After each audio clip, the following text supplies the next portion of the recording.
hello, what's up this afternoon, everyone? Welcome, fine Wednesday to ya all. Good to see ya. What is up, Hippo Lips, Sir Roberts, Gruzy, Stone Ray Productions? How is everyone doing today? Hopefully, y'all are hyped because it is early access day for Modern Horizons 3, which means we're gonna be playing a lot of different things in Timeless. Some decks that might be kind of good, some decks that are kind of janky, but all afternoon, we're going to just be jamming through as many of these decks as possible. What's up, Labrador? Paloey, Monster CC, Jackie, Sam, Shira.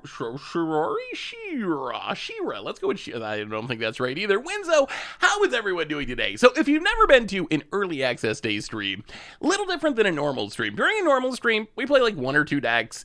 On early access day, we're going to play a little bit of a whole bunch of decks and get a taste of what Modern Horizons 3 is all about. So if you want to see the decks that we can potentially be playing today, hey, what's up, Esmarok, Moo, good to see you, welcome to the stream. If you want to see the decks we might be playing, exclamation point deck will show you what we got going on here. So if there's any you really want to see, let me know. We'll try to make sure we get to them. We'll get through as many as possible. Do you grab a leg? That's my only emo, right? I think I actually got more now somehow. I don't know how I got more, but I think I have more. Warren Bob, welcome to the Fishbowl. Thank you so much for your subscription. Big tip for you. Thank you. Is there Nadu there? So I couldn't figure out a way to combo with Nadu in Timeless. I think that's one of the things, if there's a deck that you're hyped about that you don't see on the list, one of the possible reasons is it might be a deck that's better suited for Modern. That's one of those decks. Nadu, in Modern, there's a lot of really sweet combo pieces for it. I could not find any infinite combo pieces for in Timeless. Maybe I'm missing something. But so that's a deck that we will definitely play some Nadu, but it'll probably be in Modern rather than in Timeless. So no Greaves on Arena. There's Boots, but no Greaves. There's no Shoku. There's no Encore creatures. There's nothing that like free targets an infinite amount of times. Well, thank you, trainer. Blue Moon, I will say, so this morning I've been recording for the YouTube, to getting budget magic done for next week and so forth with the new cards.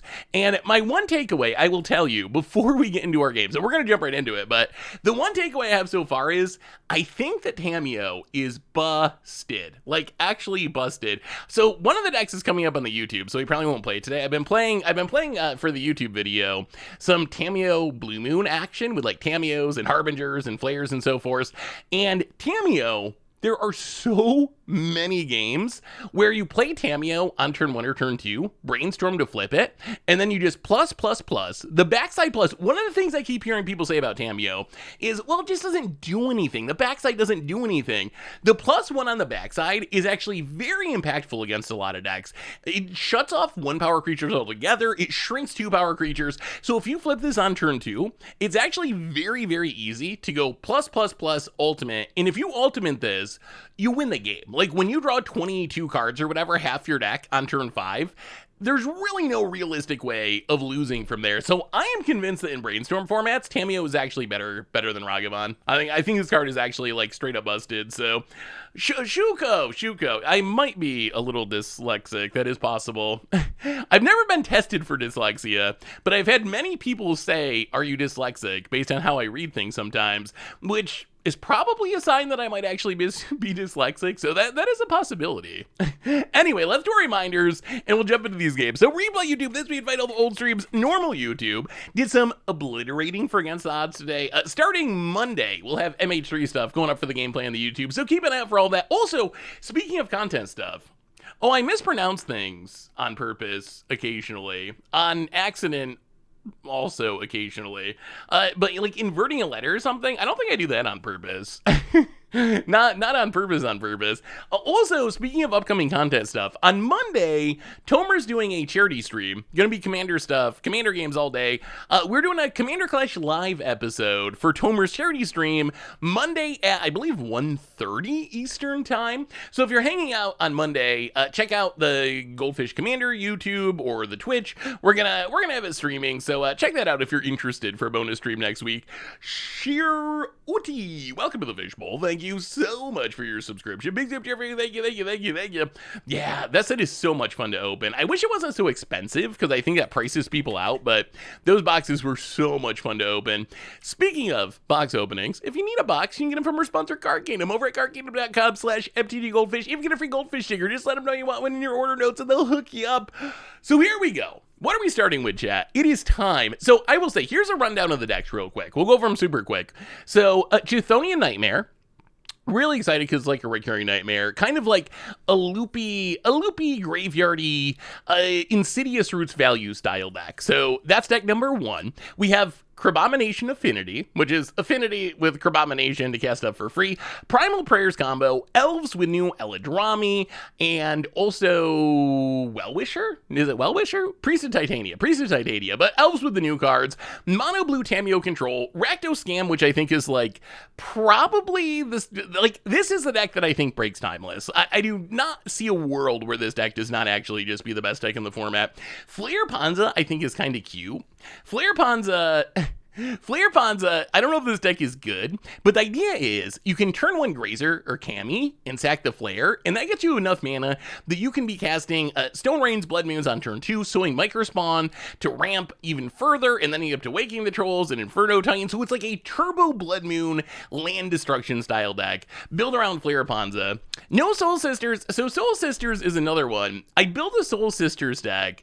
I feel like it's going to be better in Modern. I kind of feel like Modern's the format for it. I really want to like Martyr proc style Sorin with Soul Sisters. McFly, welcome to the Fishbowl. Thank you so much for your subscription. Big super for you.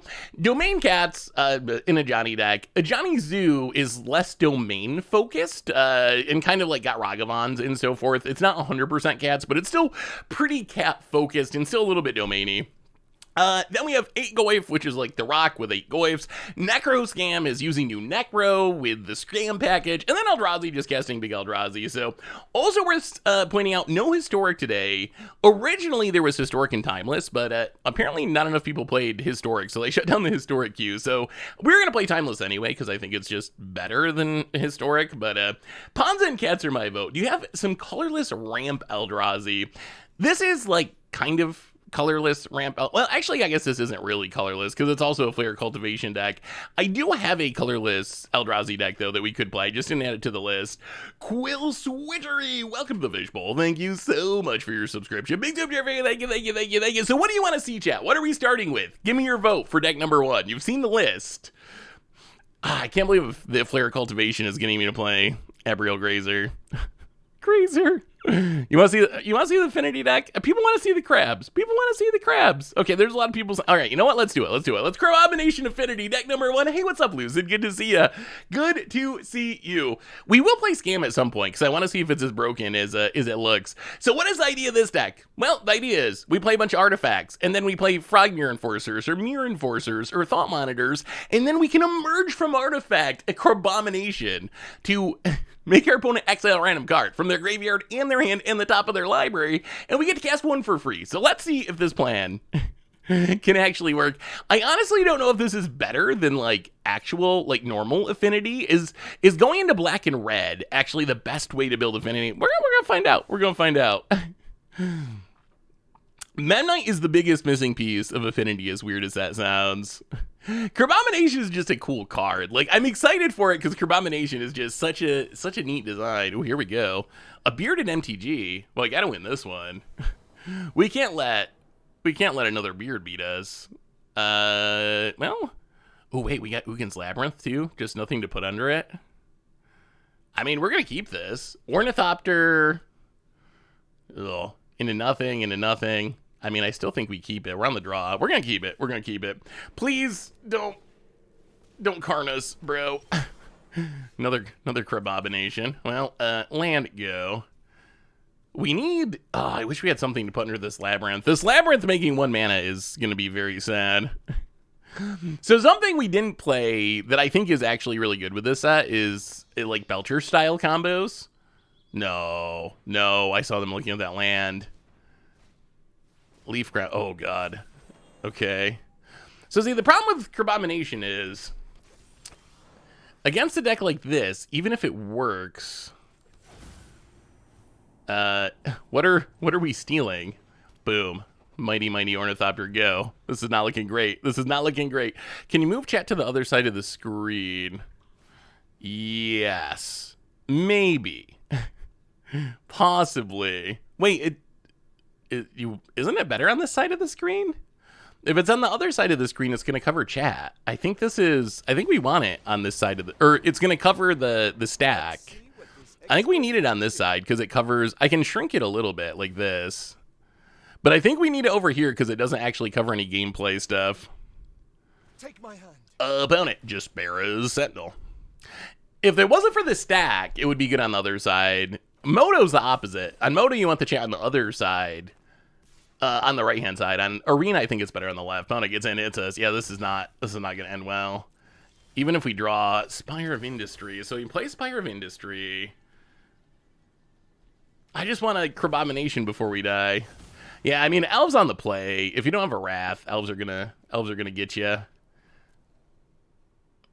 We're nowhere near. Can we Crabomination off this? 1, 2, 3, 4. We still can't. Oh, we're so dead. All right. Well, sure. We'll keep the cards and we'll send a message here. Haha. No, that has reach. We can't even send a message. Well, I guess I'm going to have to shave the beard. I missed the start of the stream. I love early access day. Are we going to draft too? So not planning on drafting today. Planning on just doing a bunch of new cards, new decks, and timeless. The deck has a few too many payoffs. That might be true. I mean, this hand has a few too many payoffs. That is for certain. Disciple of Frailes. Opponent draws and draws. Our opponent's not even really trying to kill us. They're not even really trying. They're just trying to draw cards. I don't know about Tyvar. Is Tyvar worth it in Elves? Rough Drafts is dead. I mean, I wouldn't say that Rough Drafts is dead. Well, play a land. Ba-boom. Thought Monitor. Draw 2 cards. Make a construct. Pass the... I mean, we're making constructs now. Is there a chance? Is there a world where we survive this? They can... Allosaurus Shepherd, right? They don't have as much mana. Oh, there's Priest. Okay, they're going to have a... Oh, they win. Okay, that's why Tyvar's in the deck. I see. Yeah, being able to tap Priest of Titania right away is kind of busted, actually. So now can't they just overrun the Allosaurus Shepherd? I mean, I can see what they're going with the Tyvar. Like, being able to immediately tap Priest of Titania is kind of wild. It's like a super ritual. Thankfully, our opponent still does not seem interested in killing us. Our opponent, they're going to untap it. Our opponent's definitely in playing with their food mode here. That's very strong. Cardstrikes beat Elves. Overrun beats Construct, though. That's kind of the problem. All their things will be 5/5s. And they have 11 mana. And they're just kind of... They're kind of just, you know, cat-mousing us. Every time you keep a one-lantern blame chat, I think of Who Killed Hannibal clip from the Eric Andre show. But, I mean, it is kind of your fault, right? All right, opponent. They had to get max value. They had to get max value out of it. Is there even a reason? Yeah, okay, whatever, we're dead. I think we could technically chump out of it, but it's not going to make a difference. Opponent, yeah, couldn't resist. Couldn't resist playing with their food. I mean, you got to draw the cards, right? Why win now? Elves looking good that game. Elves is an insanely powerful deck if your opponent does not interact with you. If you do not interact with your opponent and they're playing Elves, I think Elves will win like 95% of the time. It is like... It's very, very strong. The problem is, if you do interact with Elves, then they win like 5%. Like, it's one of those decks, right? Like, if they run into people playing sweepers and a bunch of removal, they're going to have a really rough go of it. When they run into a deck that is not playing any of those things, ooh, we actually get to Uggin's Labyrinth. When they run into a deck that's not playing any of those things, that's where they can pop off. Yeah, I mean, I can't begrudge our opponent for drawing cards when they had the chance.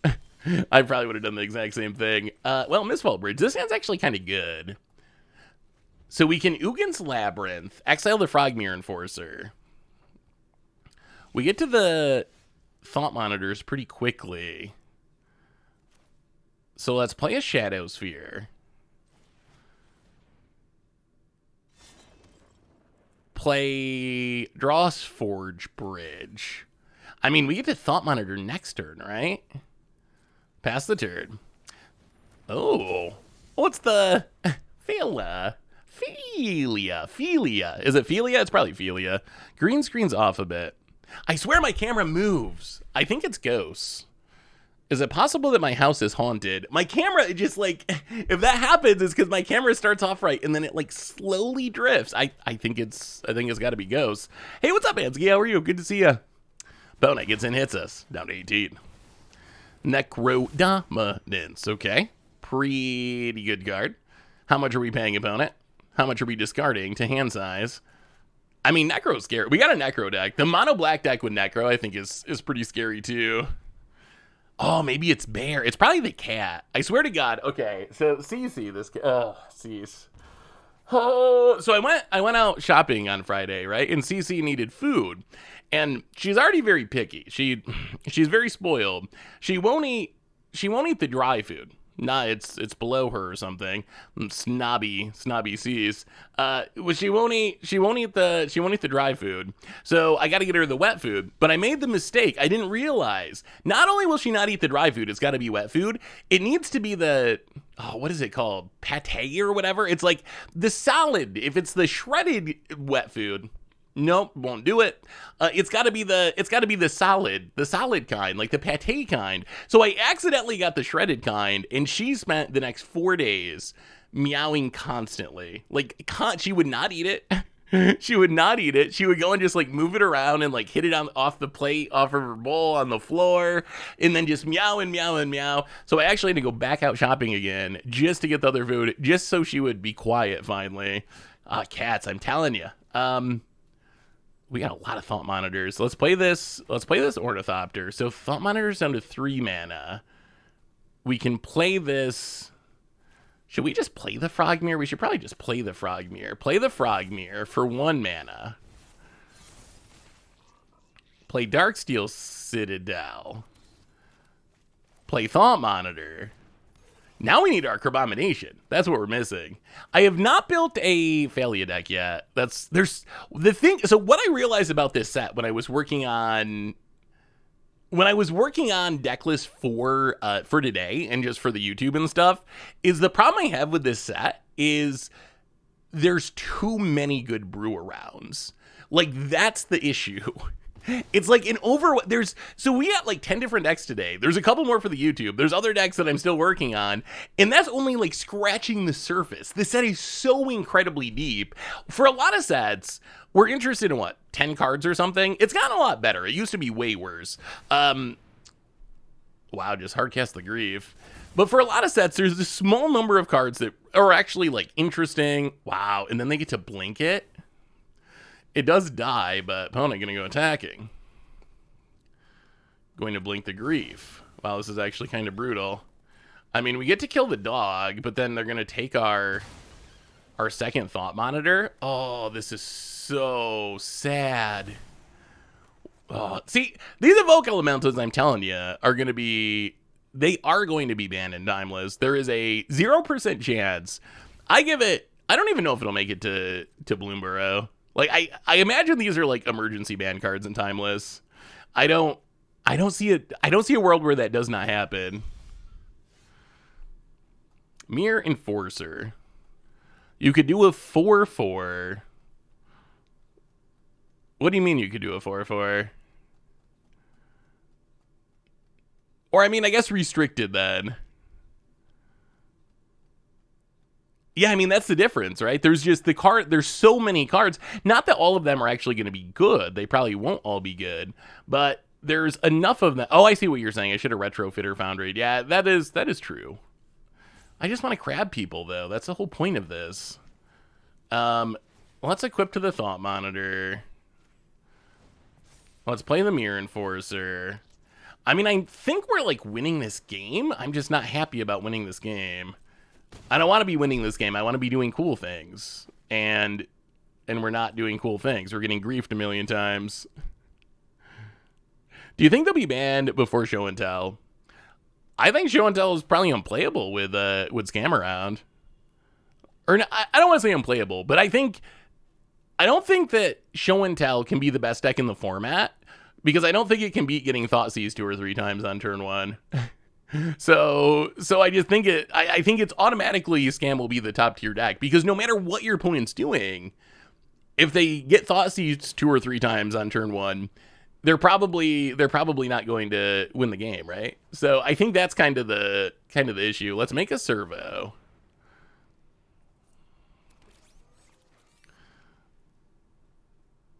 Oh, opponents. Has anyone seen Red Black Storm in Timeless much? I haven't. I remember when Necro first came into Timeless. I saw Storm every now and then. I don't know, this Necro dominance does not look very impressive for our opponent. Wow. Maybe it's their deck. They're playing Necro in some sort of Taxes style deck.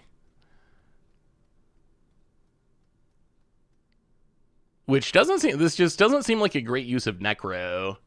Like, they have all these double white cards. It is a very, very weird idea that our opponent has going on. I think Necro's busted. I think Night of the White Orchid's busted. I'm just not sure that these cards are busted together. Opponent, Solitudes. Here comes the Evoke Elementals. Opponent. Hey Seth, is Ocelot Pride going to be a coveted commander card? Trying to figure out why it's pre-release at $40 in paper. So I will say, pretty much all prices right now are incredibly inflated.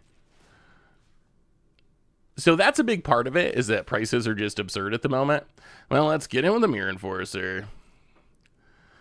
If our opponent wants to kill it, they do have to double block.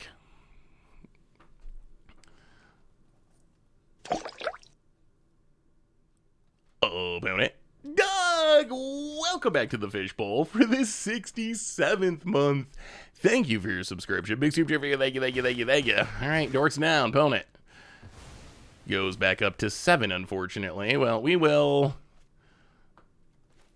play a Spring Leaf Drum. Play an Ugin. We have draws that just win the game. We haven't hit any of those draws, but we do have draws that just win us the game. I mean, if you look at Modern Horizons 2, it was the same way. I will show you. I tweeted this, but I should show it on stream too, because you'll really see just how inflated prices are. And how much, I would tell you, wait 2 weeks, maybe a month, because we're still like a week before this officially releases. Wait before getting your singles, because look at opponent gonna run out of grief.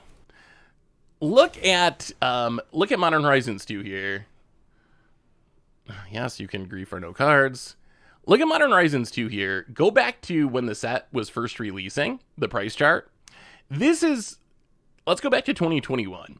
So this is where we are today, about a week before the set actually released. A complete set peaked at just under $1,700. The set releases, it's down to $800. Within like a month after the set release, it's down to $700.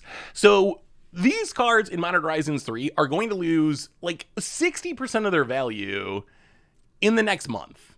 So I would wait on singles. I would not spend all my money on singles now. I would wait, because I think you're going to save a huge amount of money. I think that Springheart and Nantucket will maintain some value. It's got like some weird combo potential in 60 card formats. So we can tap this. And then we can sack a servo to create a Thopter. And then we can untap this.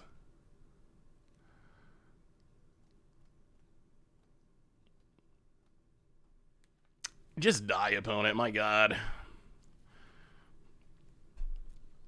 I guess our opponent's hoping to draw into more Solitudes, essentially. They draw a Fatal Push for the Thopter.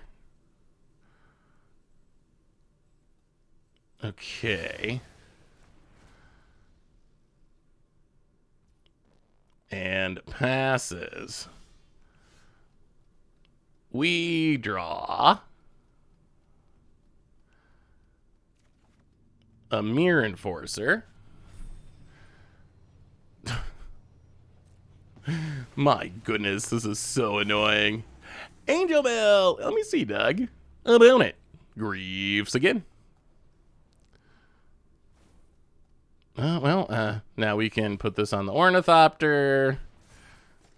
And get in for one, I guess. And pass the turn. And opponent gets to blink their grief again. Yeah, the angel and demon idea is cool. I think Shilgengar, or whatever it is, definitely a cool commander. There's not too many. There's one like partner pairing that's kind of angels and demons together, but it's kind of a neat mix. And then plus you get some cool like graveyard synergies, some finality counter manipulation synergies. So Shellingar actually a pretty sweet commander. It's one of those cards that I think is obviously designed for commander rather than 60 card formats. You could sack the Ornithopter and make constructs. Yeah, I don't know if the construct is. If we sack the Ornithopter, then we don't have the ability to stop a removal spell.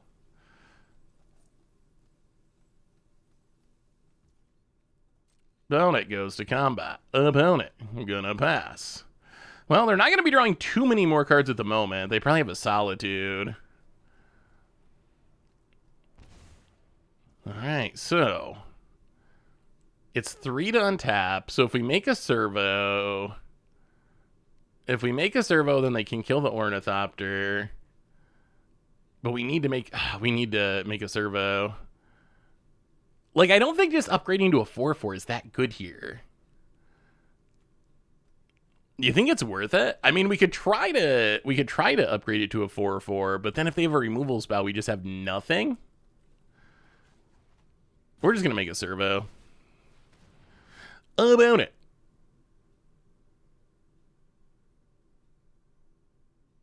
We might play some Tamiyo today. There's definitely a video coming up on the YouTube with Tamiyo, but we might play some Tamiyo today too. Just to show off how ridiculous it is. Opponent. Orcish Bowmasters. Gonna ping the servo.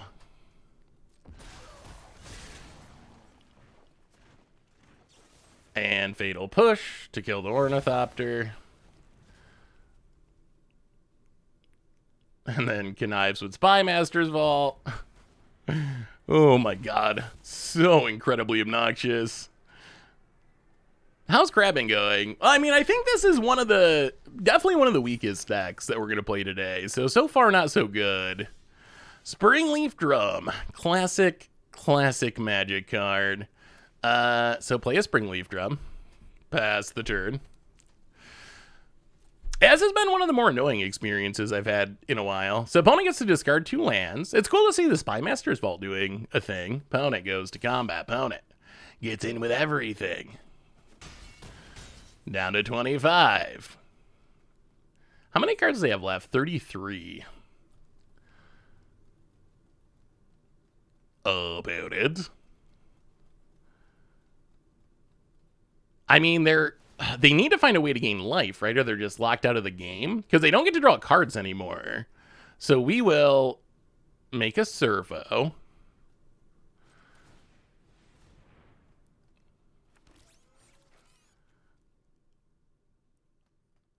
About it. Thinking. I mean, our opponent's at 2. They're just doing very annoying things. Kills the servo.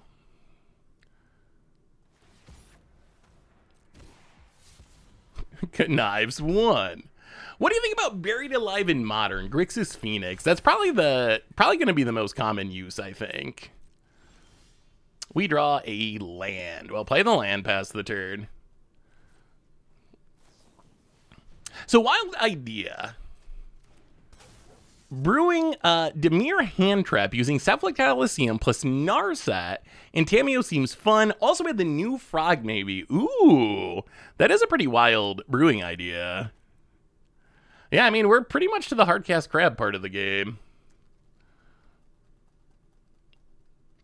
Opponent does some attacking.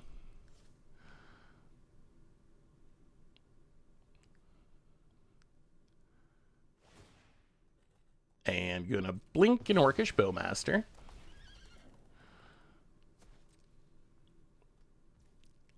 Yup.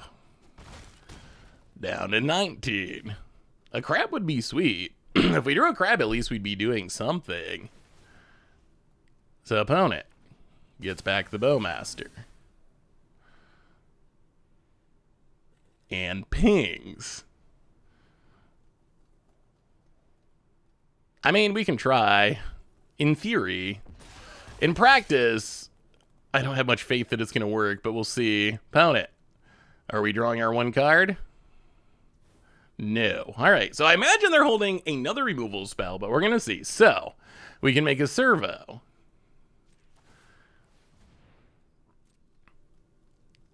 We untap Retrofitter's Foundry. Do we have one more Fatal Push? Hopefully it's not a Solitude. That would be the worst, because then they get to start gaining life. You spending that last card, opponent? Okay, so now we untap Retrofitter's Foundry.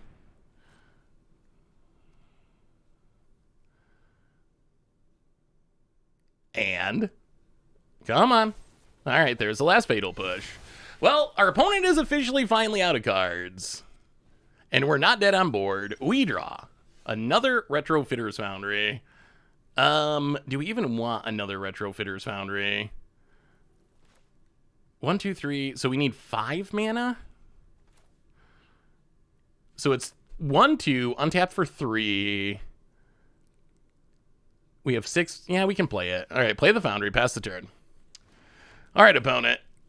For the love of God, if you top deck another removal spell, I swear, opponent, you get to draw a single card off your Necrodominance. If it is another removal spell, is there any way we can play around any of this? We can't really because of the Bowmasters, right? So we got to wait. They're going to blink the Bowmasters. So we have to wait for the Bowmaster to come back into play, or else it snipes our 1/1. So opponent hits us to 11. It all comes down to this. They get back their Bowmaster. They get a counter on the Thalia. I mean, they got to draw a card. They don't have a choice but to draw a card, right? Or else they're literally just dead. Oh, my goodness. It's going to be removal. It's going to be Solitude. I'm calling it now. This top deck's a Solitude. All right, opponent. Draw your 1. Wait. They didn't? Oh. Okay. Opponent has other plans, like dying. So, we'll make a servo. Huh. I thought our opponent would take the living line. Instead, though. Now we will sack our servo to make a Thopter. Am I missing something? Is there something I'm not seeing on this board? And then we untap and Shadow Sphere and attack for 2. But they don't have any cards. Like, they needed to draw a card there, right? To just hopefully hit a removal spell? Did we end up winning after all this? My goodness. Well, opponent's deck, it put on the grind. But in the end, we thop in for lethal?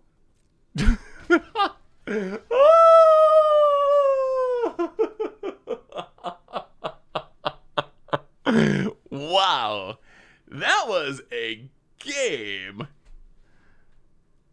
Wow, I will say, here's the thing about Grief. It lives up to its name. It does live up to it when it's like Grief, and then we had 3 Thought Monitors in our hand at one point, but instead, we got Griefed a million times and did nothing, but in the end we won. Are we playing Eldrazi today? There is an Eldrazi list, so we'll probably try some Eldrazi. Do you think that Elemental should be restricted in Timeless? I don't see how they cannot be restricted. I guess we'll see. I mean, maybe. Ooh, we got an Imskir. I guess we'll see. Maybe they won't be as devastating as I think, but my expectation is they will have to be restricted. Even just, I mean, we'll play some Scam at some point today just to like see how it is. Hey, what's up, Mega Magic Carp? How are you? Congrats on the vehicle, by the way. Our opponent felt bad for griefing us so much. I'm just like, all right, you can win. I mean, there is a downside to Necrodominance, right? The skipping your draw step.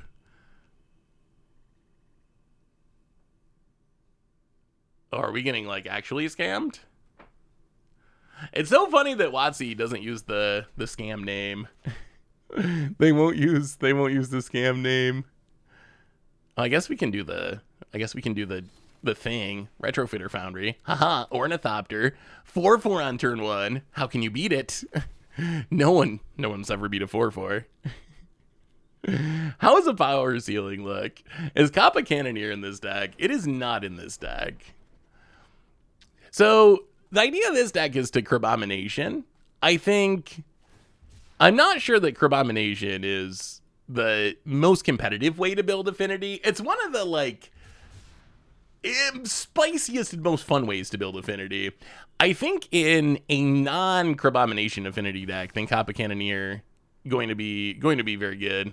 Opponent gets a Troll of Khazad-dûm. Well, I guess we upgrade it. Sack the Thop, make a 4/4. Draw a Springleaf Drum. I'll play a Springleaf Drum. Play a Spire Bluff Bridge. Tap our 4/4 for a Frogmere Enforcer. Pass the turn. I mean, we're going to get to play a big Imskir next turn, right? Or relatively big. I'm curious how good Imskir is. Opponent. Because I kind of want to play it. We want to get down the artifact lands. And we also want to get on the battlefield because of Imskir. So I think in this case, it's better not to put it under Labyrinth. So the thing with Labyrinth is, yes, it's cool that you can hide a card under it. The problem is, it is kind of slow, right? You have to spend an entire turn tapping it to return it back to your hand. So I think in this case, it's better just to like run out our stuff and then Imskir and see what happens. Well, if they reanimate another troll, this Imskir is going to lose us some life. And this has to be blocked by 3. Oh, come on now. Well, that's unfortunate. Huh. Does that change anything? Probably. Oh, I want to Imskir because it's cool. But we probably need to lifelink a construct now. Oh, they are literally trolling. Yeah, persist and reanimator on Arena now. Do you think the Medallion Cycle impact Modern and Timeless seems good in Storm style decks and artifact decks? I'd be surprised. I think it's possible there's a Storm style deck with the blue one or the red one, but in general they haven't really been constructed cards. There's been a mono red Storm deck. Yeah, I think we have to Thought Monitor. Oh, what a bummer. Draw a couple cards. Play Ugin's Labyrinth. Exile the... Do we even want to exile it? It's better just to play it, I think. Yeah, play the Frogmere Enforcer. Play Shadowsphere. Tap the Frogmere. Equip the Shadowsphere. And go attacking. We need to gain back some life. There's too many trolls. There's too many trolls. So we just gotta try to win the race, I think. And then maybe next turn we can Imskir. At least we're gonna gain back some life. The ghost... Oh my god. I gotta figure out a way to stop this from happening. How do I fix this, chat? How do I... Okay, we're good again, right? No, now it's off the other side. Oh, what a disaster. Okay, just don't move. Chill, Ghost, chill. I think our opponent might be trolling. They might be trolling. Just a little. Wow, opponent. Are they blocking? That's the real question. They're definitely trolling. I'm not sure if they're blocking. So what are y'all most hyped about for Modern Horizons 3? Hypothetically, it's harder to kill than Goblin Electromancer. Only hypothetically. That's true, but then you get the... so it is... The problem is you got to be one color, right? Like, that's kind of the issue. Yeah, my knee doesn't hit the table. Maybe it's something with the cord? I think it is very touchy, too. Like, the thing is, it's like, you move it a tiny bit and it's going to look off. So the problem with using the medallions in a Storm-style deck, like in Modern Storm... you want to reduce the cost of red because of your rituals. You need to reduce the cost of red because of your rituals. But then you also really want to reduce the cost of gifts ungiven. So what you need to make the medallions good, really, is we have an energy allure in deck. We'll give it a shot. So what you need to make the medallions good is a storm deck that's one color, basically. And I just don't know if Modern fits that criteria. In Legacy, there's like a mono red storm deck that uses Ruby Medallion. Mono blue has been used in some High Tide style decks in the past. Well, I think it's party time. We might be killing ourselves, but I think it's worth it. So we will play a land.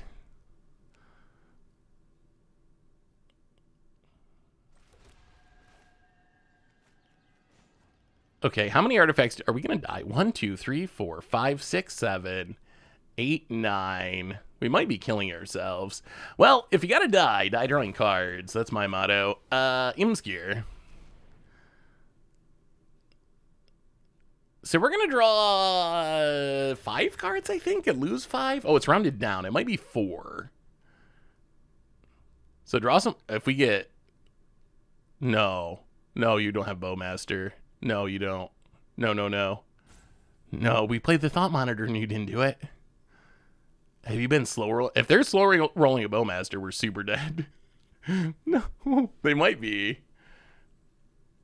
Opponent counting. Yes, there's a lot of artifacts.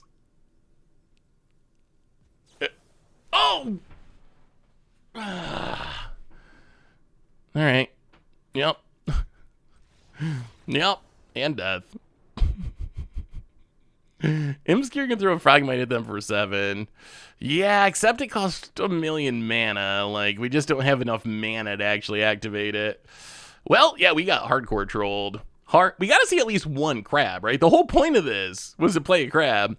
I didn't think they would have the Bowmaster because I didn't expect them to slow roll that hard, but they did.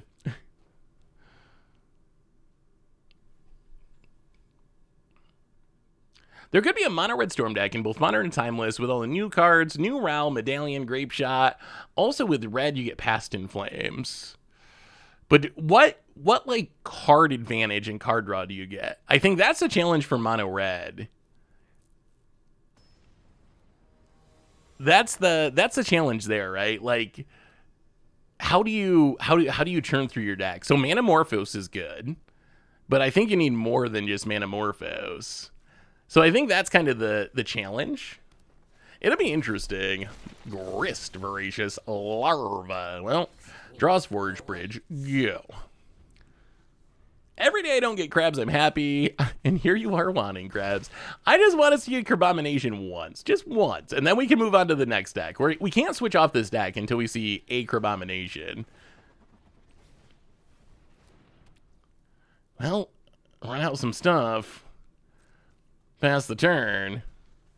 We need a couple more artifacts or lands to get to this Thought Monitor. And these, we're going to have a big turn eventually. Opponent, reading Retrofitter's Foundry, goes combat. Gets in with the Grist. Grist flipping is actually insane against us, isn't it? Because it's just blow up an artifact. I guess it's a negative too, so it's not as bad, but it's still pretty bad. Opponent, really looking at that Retrofitter's Foundry. I do not know the lore of Grist. What? Debt to the Kami. Okay. Well, yeah. I don't know why you're playing that, but that is a legal card. I guess we can play the Ram. I wish we had another land. I wish we had oh, we're so close. We're so close. We still need the Crabomination. After all this, is the Crabomination even good? The thing is, like, a lot of opponents are playing, wow, a Phiomancer. Opponent's deck looks sweet. It looks like a cube deck that I would enjoy playing. Come on, land. Just how about a land? How about a land? That works. All right, so play the land. Play the Synthesizer. Setting up for the future. Do a little scrying. Ornithopter and... we got to keep the Synthesizer. All right. Your go. Abomination is S tier in our hearts. Maybe D tier on the battlefield, but S tier in our hearts. We have a new donation from, wow, huge donation, $50 donation from Anon. Hey Seth, I've been watching you for years. I've been through... What is it? Are we going to lose to the deck that's playing dead to the Camion murder? We are. You gotta be kidding me. What is happening? We're playing Timeless. Is this an intro deck? What is going on? What is going on? I mean, I don't think we actually lose, but good God. Morta. A non-$50 donation. Hey, Seth, been watching you for years. I've been through some ups and downs, and you were there through all of them, doing your thing. I appreciate you. Here's to many more years. Well, Anon, hopefully, I appreciate the donation a ton. Definitely, very much appreciate it. Hopefully, we're in the ups now instead of the downs. So here's to many more years, many more good years, many more ups, fewer downs. Let's go with that. Where's our Crabominations?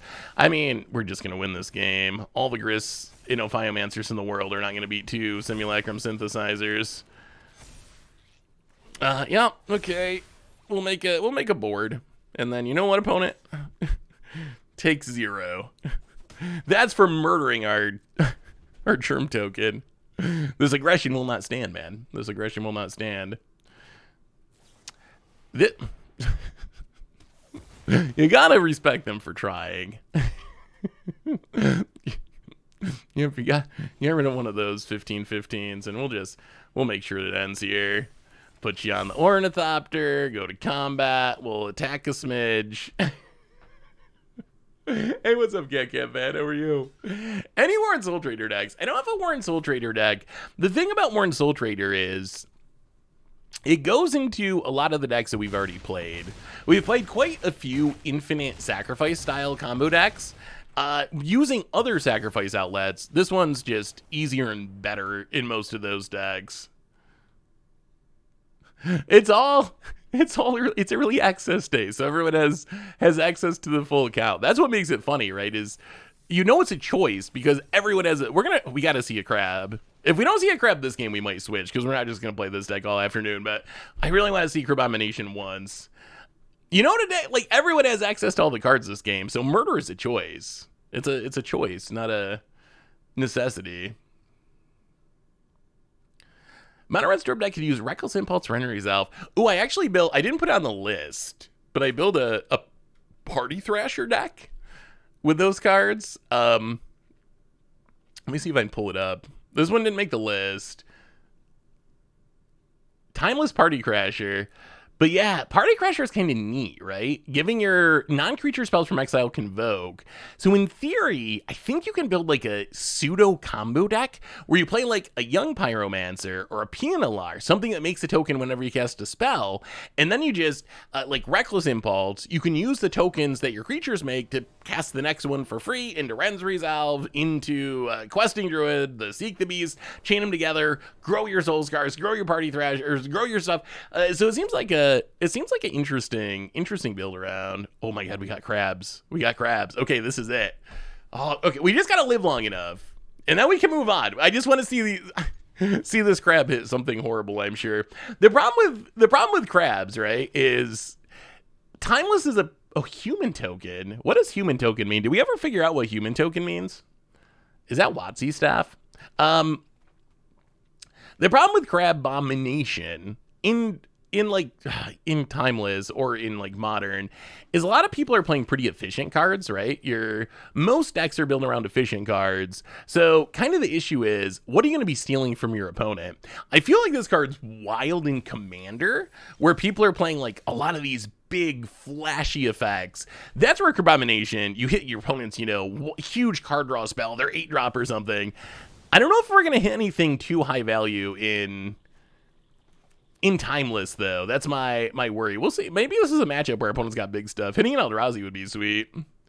I mean, it's so fun. It's such a cool card. It's just like a really cool design. Stitcher Supplier, Deathray Shaman. Is this a Goyf deck? Oh, Insidious Roots. Well, we will play a Spire Bluff Bridge. Actually, can we get down the Frogmere Enforcer? We need another black source anyway. All right, so play the tap land, play the Foundry. So next turn, oh, this needs red mana. This is the downside compared to actual Frogmite. It's always going to be 1 red mana. I guess it could be Omnitel. What does Omnitel get from the new set, though? Oh, no, it's definitely Insidious Roots. Gotta be. Oh, pony. Opponent. A pony. Chthonian Nightmare.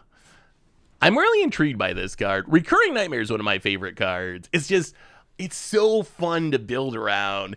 And I feel like this is close enough that we can actually, we have to try the deck at some point, because I feel like it's close enough that we can do some really cool things with Chthonian Nightmare. Like, for example, you know what we can do? We can loop, we can loop Bugler Rat, empty our opponent's hand, which I actually think is a pretty good use of it, honestly. So opponent mills a bunch of stuff. Do we even want to play the Frogmere yet? It could die. If we wait another turn, it's not going to die. Let's play the land. Let's play the Shadow Sphere.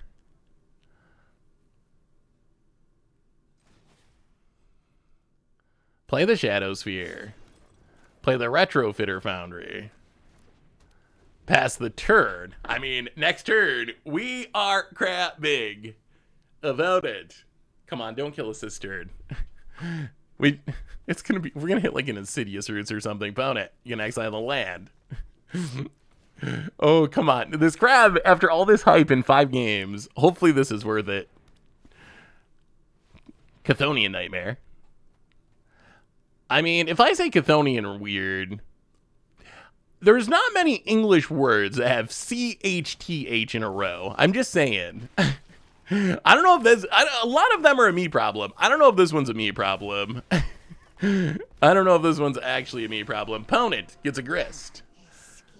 Wow, Saturu gonna mill with the grist. Well, here goes nothing. Darksteel Citadel. Frogmere Enforcer. And the time has come. Crabomination. Emerge it. And that's a 5/5. Exile at random. Let's get that Chthonian Nightmare out of our opponent's hand. No. Orcish Bowmasters, Fatal Push, and land. I don't know if that's worth the effort. we put a lot of work into this. Okay. So, we can Fatal Push the Deathrite Shaman, and then they Nightmare it back. That might be their plan. Yeah, okay. Boom. Out of here, Deathrite. No more of that. Oh, that's okay. We get another try next turn, so we're good. We're still good. We just get to crab again next turn. Actually, we don't. We don't have an expensive enough artifact. Opponent gonna mill. Gonna grist. Mills a couple lands that they probably wanted to draw. All right, opponent. How do they win? I guess just Insidious Roots? Gotta just be Insidious Roots. They do exile. Exile it, then return it to the battlefield transform. So that means, if you remember, infamously, I tried to Moon Mist some Flip Walkers at one point. Didn't go the way I hoped. So these are the same way. It doesn't work with Moon Mist. Yeah, at least there were no murders this game. Opponent getting back Saturu. Gonna draw a card. Saturu, I don't have Saturu in my Chthonian Nightmare deck, but that does actually seem pretty sweet. Opponent, plant token. And passes. Well, all right, one more try. Frogmere Enforcer. Crabomination. Sack the mirror. We're gaining 1 power and toughness doing this, by the way. Land. Chthonian Nightmare. Well, boom. Get that energy. Get that energy. Put it on the Crabomination. Attack the grist. That was a hit to hit the... Crab might just be bad, actually. It might be funny, but bad. Opponent, learning about trample. Blocks with their plant, loses their grist anyway, and they do kill the crab, though, I guess. They better not have another nightmare. If they have another nightmare, we're in trouble. Does anyone know what the most insane card is, Ben? Crabomination, by far. Not even close. Do you see that? We hit a fatal push for only 6 mana. And building our deck around it. And sacking our Mirror Enforcer. It's kind of insane. Actually, my early pick, and we'll see, we're still early in this early access day. Blows up the Shadow Sphere. Attacks with Satoru. We draw land, sadly. Well, attack the Grist. This deck feels pretty bad. I would say, okay, chat, on a scale of 1 to 10, how would you score this deck? And I think it's got to be low. Vintage early access would be sweet. Actually, that would it be sweet? The thing about vintage is I wonder how much... Ooh, White of the Reliquary. That's way bigger than our Crabomination. I feel like graveyard decks abuse not only best of one, but also doubly so on early access day. Because no one is coming to best of one early access day packing main deck graveyard hate. So if you want to just like free roll, I'm pretty sure graveyard decks are a good way to do it. -4. -4. Crabomination might not be great, but -4. All right, opponent's just popping off here. Popping off, but without the respect of actually killing us. Opponent. I mean, that's a cool synergy. Bloodghast Weight of the Reliquary is pretty cute. Especially with Tyvar to activate it with haste. Opponent. Getting in. I mean, I don't think there's really any... I mean, there's no real point in this game continuing, I don't think. Opponent. I love Fledgling Dragon reprint. It was great back in 2009, 2010 Legacy Threshold, where it was a beast under Blood Moon. What was your... Wait, no, wait, are you serious? No. Gwengi, was that a thing? I do not remember that. We're playing Timeless Brews as we speak. There is no way Fledgling Dragon was actually played in Legacy. All right, opponent. I think you've successfully done it. All right. Well, we cast Crabs. Crabs, I got to say, I don't think Crabs... as much as it pains me, because I want it to be good. So here's where I'm at with Crabs. Maybe Crabs could be a sideboard card for Affinity. Maybe, because what we saw there, the problem we got with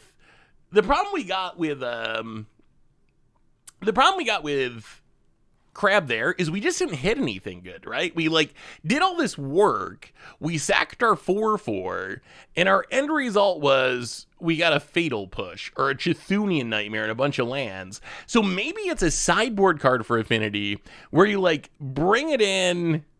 Yeah, that's what we were just actually playing there for us. Maybe it's a sideboard card that you bring in against decks that actually have good hits. You bring it in against Amulet Titan. You bring it in. Turn 4, 5/5, cast Fatal for free. Well, you got to remember, though, it was turn 4 or whatever, 5/5, sack a 4/4 on the battlefield to get the 5/5. So we sacked a creature to actually be able to play it. So we kind of just upgraded a Mirror Enforcer to a 5/5 from a 4/4 and got a Fatal Push and had to kind of build our deck around it. All right, so this deck, people have been asking... we will play Scam. Let's play Cats first, and then we'll play Scam and Primal Prayers. So this one we got to try, right? So a lot of people have been asking for Cats. One of the most intriguing cards, I would say, for Modern Horizons 3, a Johnny Nakano Pariah. This is a card that every time I've seen it, I've been very impressed with, and this deck is trying to take advantage of it. So my first impulse was to build a straight-up cat deck.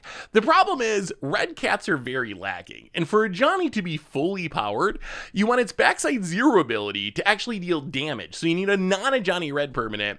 So this is an attempt to kind of fix that. So we have Ragavan's a red permanent, Kavu's a red permanent. We also have a bunch of cats. Ocelot Pride, another card I really want to try out, Wild Nikadal, Nishoba Brawler. So it's kind of like Cat Zoo, essentially. Do you not want to try out the red flare? Not at the moment. Maybe in the future. So let's see if cats are any good. I would say I would give crabs a 2 out of 10 as far as how competitive it is. 10 out of 10 as far as meme value, though. The meme value is kind of off the charts. Luris is a cat. I wonder if it's just worth playing in the main deck. By the way, Seth, yesterday was my birthday. Turned 30. Well, happy birthday, Tuka Buddy. Could I maybe get a happy birthday wish from you? Hey, a little bit too late, but I already got you happy birthday. It was also super excited to see all the what you have brewed for today. Well, good to see you, Tuka Buddy. Yeah, we gotta figure out a birthday tradition on the stream. What could it be? Singing? I don't even think technically. Can you even sing happy birthday on stream? I don't think you can. I don't understand how this works, but my understanding is happy birthday is somehow copywritten. How is that possible? I feel like happy birthday is a song that I assumed has been around for like hundreds of years, but oh, can you? Is it not copywritten? Oh, it's public domain now? Hey, I absolutely hate our copyright system. It is the worst. It's so, I mean, I guess I hate a lot of things about our system, but copyright affects me on a day-to-day basis with YouTube, and it just drives me absolutely up the wall. It's so done. The system's so bad. It's so bad. All right, this hand looks good. Ocelot Pride into a Johnny. That seems like a free win. So what do we get Temple Garden here, and we have all of our colors. Ooh, opponent mulliganing. How can I sleep knowing some billionaire will get an extra money from us singing happy birthday? I know. It's so ridiculous. Sing the Beatles one, surely that must be public domain. Yeah, I think the Beatles is public domain, right? Ocelot Bride. What is the Beatles? Na na na na na na na. You say it's your birthday. Na na na na na na. My birthday too, yeah. You say it's your birthday. We're definitely getting banned for that. Ocelot Pride, get in there, gain a life, make a cat. So we recorded our first Commander Clash with Modern Horizons 3 cards, and there may have been an Ocelot Pride involved, and the game totally sold me on this card. How sneaky do we want to be? So we could Tribal Flames our own cat to flip a Johnny and then put a counter on all of our cats. Our opponent's got to be playing something combo-y. Is there any way that's worth it? I'm kind of tempted to do it. That can't be right, though, can it? There's no way that can be right.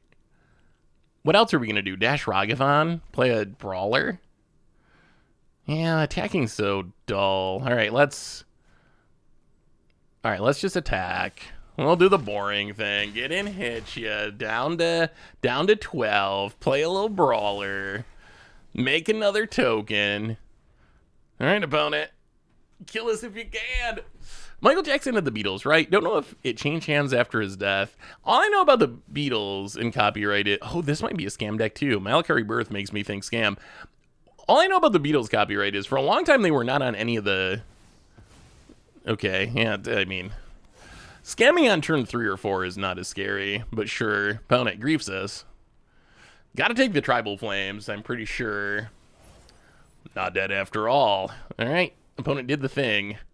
If you gotta assemble the team to find your grief to scam, it's a little less impressive. Takes the Tribal Flames. Gonna come back. Gonna Thoughtseize us again. Now I guess it probably takes the Kavu is the biggest. Wow, leaves the Kavu. Well, Overgrown Tomb. Untapped. And then...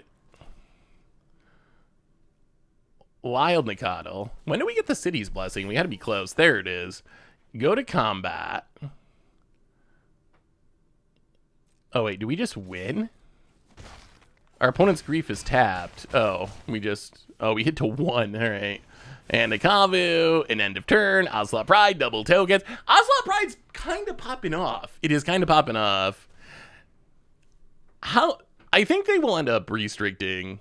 I think they will end up restricting the scam piece. They have to. The only question is how soon do they do it? I'm almost surprised. Well, I don't know. I do like the art on the special guest versions. I'm almost surprised they didn't just like pre-restrict them. Well, that went pretty well. I mean, that was pretty impressive. We didn't really get to see a Johnny do anything too crazy, but still, like a 2-drop that makes 2 bodies is pretty good. Ocelot Pride, if you think about it, it's what, turn 4? Our 1-mana 1/1, 1, 2, 3, 4 made 4 more 1/1s. So this was 1 mana make 5 1/1s. 5 1/1s. I could see an argument for pre-restricting the evoke elementals. I could see an argument for that. However, the gimmick of timeless is sort of like vintage in paper, where you're not supposed to you're supposed to let everything be legal. So it might be kind of weird to pre-ban a card in timeless. So I could see why they didn't. The question's gonna be, I just don't really trust Wizards with making bans quickly, because their track record is not very good. Like, you gotta remember, this is the company that banned Bridge from Below during Hogak summer. And then Hogak, actually, if you talk to the best Hogak players, got better once Bridge from Below was banned. It actually improved the deck. And then it took like another couple months and a few more, ruined tournaments for them to ban it. So I would just wish they were faster about it if they need to. Fledgling Dragon got played as a 1 or 2 of because it didn't die to Bolt. It traded with Tombstalker, and it was castable under a Blood Moon. If it sticked, it usually finished the opponent in one swing. I won many tournaments with Fledgling Dragon. Making Legacy was still a thing. Remember, this was like 15 years ago. Oh, that is hilarious, because I think now of like the power, because like the mono red Blood Moon decks are still a thing in Legacy, right? Those are still, it's actually one of the best decks in Legacy. But now you're putting like Caves of Chaos Adventurer or Bronze-Eyed Bombardiers into play, like these commander precon cards essentially. Those are the things that you're trying to like get into play under your Blood Moon and use to win the game. It's so funny that we started with something like Fledgling Dragon of all things. So just the evolution, the evolution is kind of hilarious. What are the other reprints from the set? I mean, shout out to Wizards for early access going much better. Last time we had so many repeat matchups and long waits, but this time it has not been like this. What's your favorite reprint, chat, from the set? Here's the list. So Disc, like power level wise, it's probably Fetches or Phyrexian Tower. Like those are the ones that have the biggest impact, just as far as it's going to make the game cheaper. It's going to have an impact on formats. As far as just the card that I personally think is like my favorite reprint, probably Shrieking Drake. I love Shrieking Drake is just such a unique creature as the best 1 mana bounce itself back to your hand creature. Played in a ton of Blink decks. It's just like, they don't make cards like this anymore. It's one of those weird, quirky mistakes from the early days of Magic. So that's probably my favorite, just on a personal level, not from a like competitive level or anything, but just from like the card that I like the most personally. Swap the basics, looking good. I also think so. Fledgling Dragon's cool. Deep Analysis is just, I mean, who doesn't like Deep Anal? It's like a classic Magic card. And then Toxic Deluge, I'm gonna be interested to see what that does in Modern.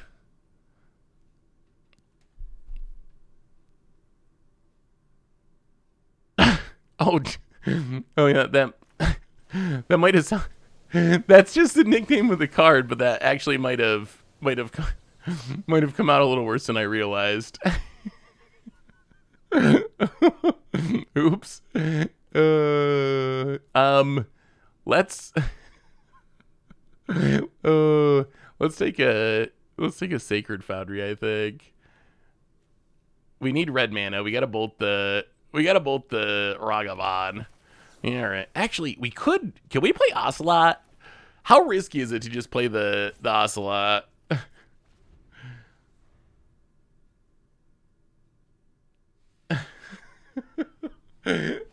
It's not my fault. I didn't nickname the card. Blame, I don't know, someone that's not me. It's a real nickname. I just didn't really think it through. Let's Ocelot Pride. Shut down this bonded courier. Play the land, pass the turn. Oh no. Oh no. Oh no, is it getting clipped? Oh, I'm turning into Blake.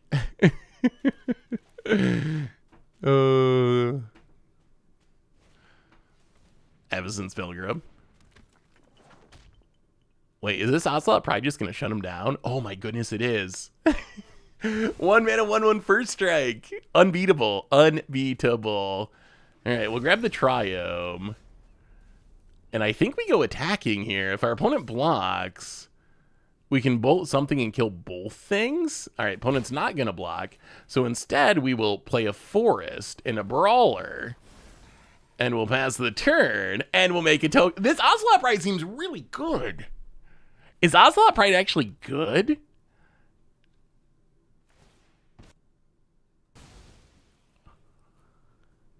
Opponent. If you hadn't enjoyed some deep analysis from time to time, you need to play more Pauper. That is true. Yeah, this is basically a Johnny domain cat zoo. It's like not 100% cats. It's tilted towards cats, but is like Ragavan in the deck and Kavu in the deck. So it's like cat-ish a Johnny domain, essentially. Opponent. Springheart and Tucko. Well, I don't know why they said oops, but we're going to bolt that anyway, I think. Oh, they still get the Nantucko. Bust. I forgot Bestow. I mean, it wouldn't have made a difference, but Bestow's kind of good. How good do you think Springheart Nantucko is? About it. Or what are they doing? Ornithop. Oh, is this an infinite combo deck? Maybe this is an infinite combo deck. Well, Wooded Foothills. Going to combat. Attack with everything. Opponent gonna block the Ocelot. And take their... Well, let's crack this. Get our last color. Grow the Brawler. Breeding Pool untapped. Hit you to 7. Play the Kavu. Is there a way we're gonna die? Is there a way we're gonna die if we don't kill this Nantucko? Is something bad about... Why is there an Ornithopter? Why is anything... Alright, we'll pass. I'm confused, though. I don't know what our opponent's trying to do over there. So the easiest infinite combo is Nissa, actually. The combo is actually hilarious. So if you put so what you need Nissa who shakes the world. But if you have Nissa who shakes the world, you can use Nissa. Oh god. Well, that's gonna show our opponent a little bit about the power of evoke elementals here. These cards are so ridiculous. So we will ping you and ping you and ping you, and I guess ping you for one. And GG. Oh. All right. No GG. And their life total can't change. All right. Well, we'll just pass then. First player Fortitude we've seen. So if you have a Nissa who shakes the world, you can use Nissa's +1 to turn one of your lands into a 3/3 elemental that taps for 2 mana because the Nissa's static. You put the Nantucko on it, you make a land drop, a forest land drop, but you play a forest, that'll trigger Nantucko. You can use the forest to tap for 2 to make a copy of the forest, it'll make you another forest, it'll trigger landfall, it taps for 2 to copy the forest. Essentially infinite forest, infinite landfall. Oh, this is cute. Okay, we're gonna do this the fun way. A Johnny. What a beautiful day, brother. Tribal Flames, a cat. Yes, we're sure.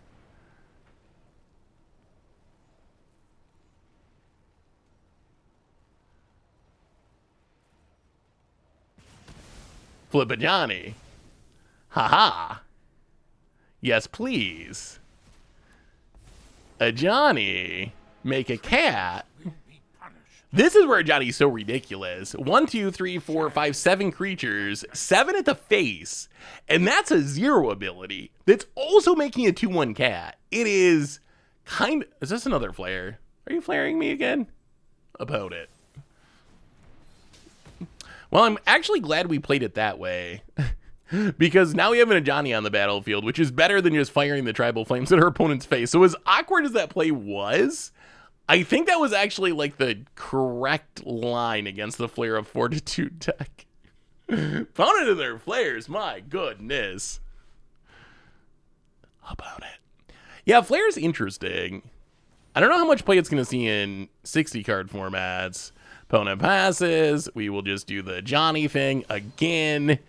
It's like 8 damage a turn for a 0. I think a Johnny is actually really good. I think a Johnny might be underrated. I feel like a Johnny Tameo underrated right now. I feel like they're like very underrated. Oh, just wait till we play the scam deck. My God. A reminder, if you need any of these cards, you can get it from our sponsor, Card Kingdom, over at cardkingdom.com/MTG Oh, question for you, chat. How many of you, if any, watched, did any of you watch the opening video, the Modern Horizons 3? Scam deck, yeah. Did any of you watch the Modern Horizons 3 opening? What decks have we played so far? So we started with, I will bold the ones we played so far. So we started with Crabomination Affinity. So that one's done. Not that we'll necessarily get through all of the decks. We'll get through as many as we can in the next couple hours or so. So now we're playing a Johnny Zoo. Next up, we have to play Scam. I told people we play Scam. And what was all there was something, Primal Prayers. People were asking for Primal Prayers. So I think next up are Primal Prayers and Scam. So here's my question about the opening video. With the opening video, or unboxing video, whatever, do you prefer like a shorter video that's like, with that video, we opened 5 boxes, right? It was like an hour long. Would you rather see all 5 boxes in an hour-long video, or would you rather be like, okay, 1 box and that's the video? Like, what do you prefer when it comes to that style of content? You'd rather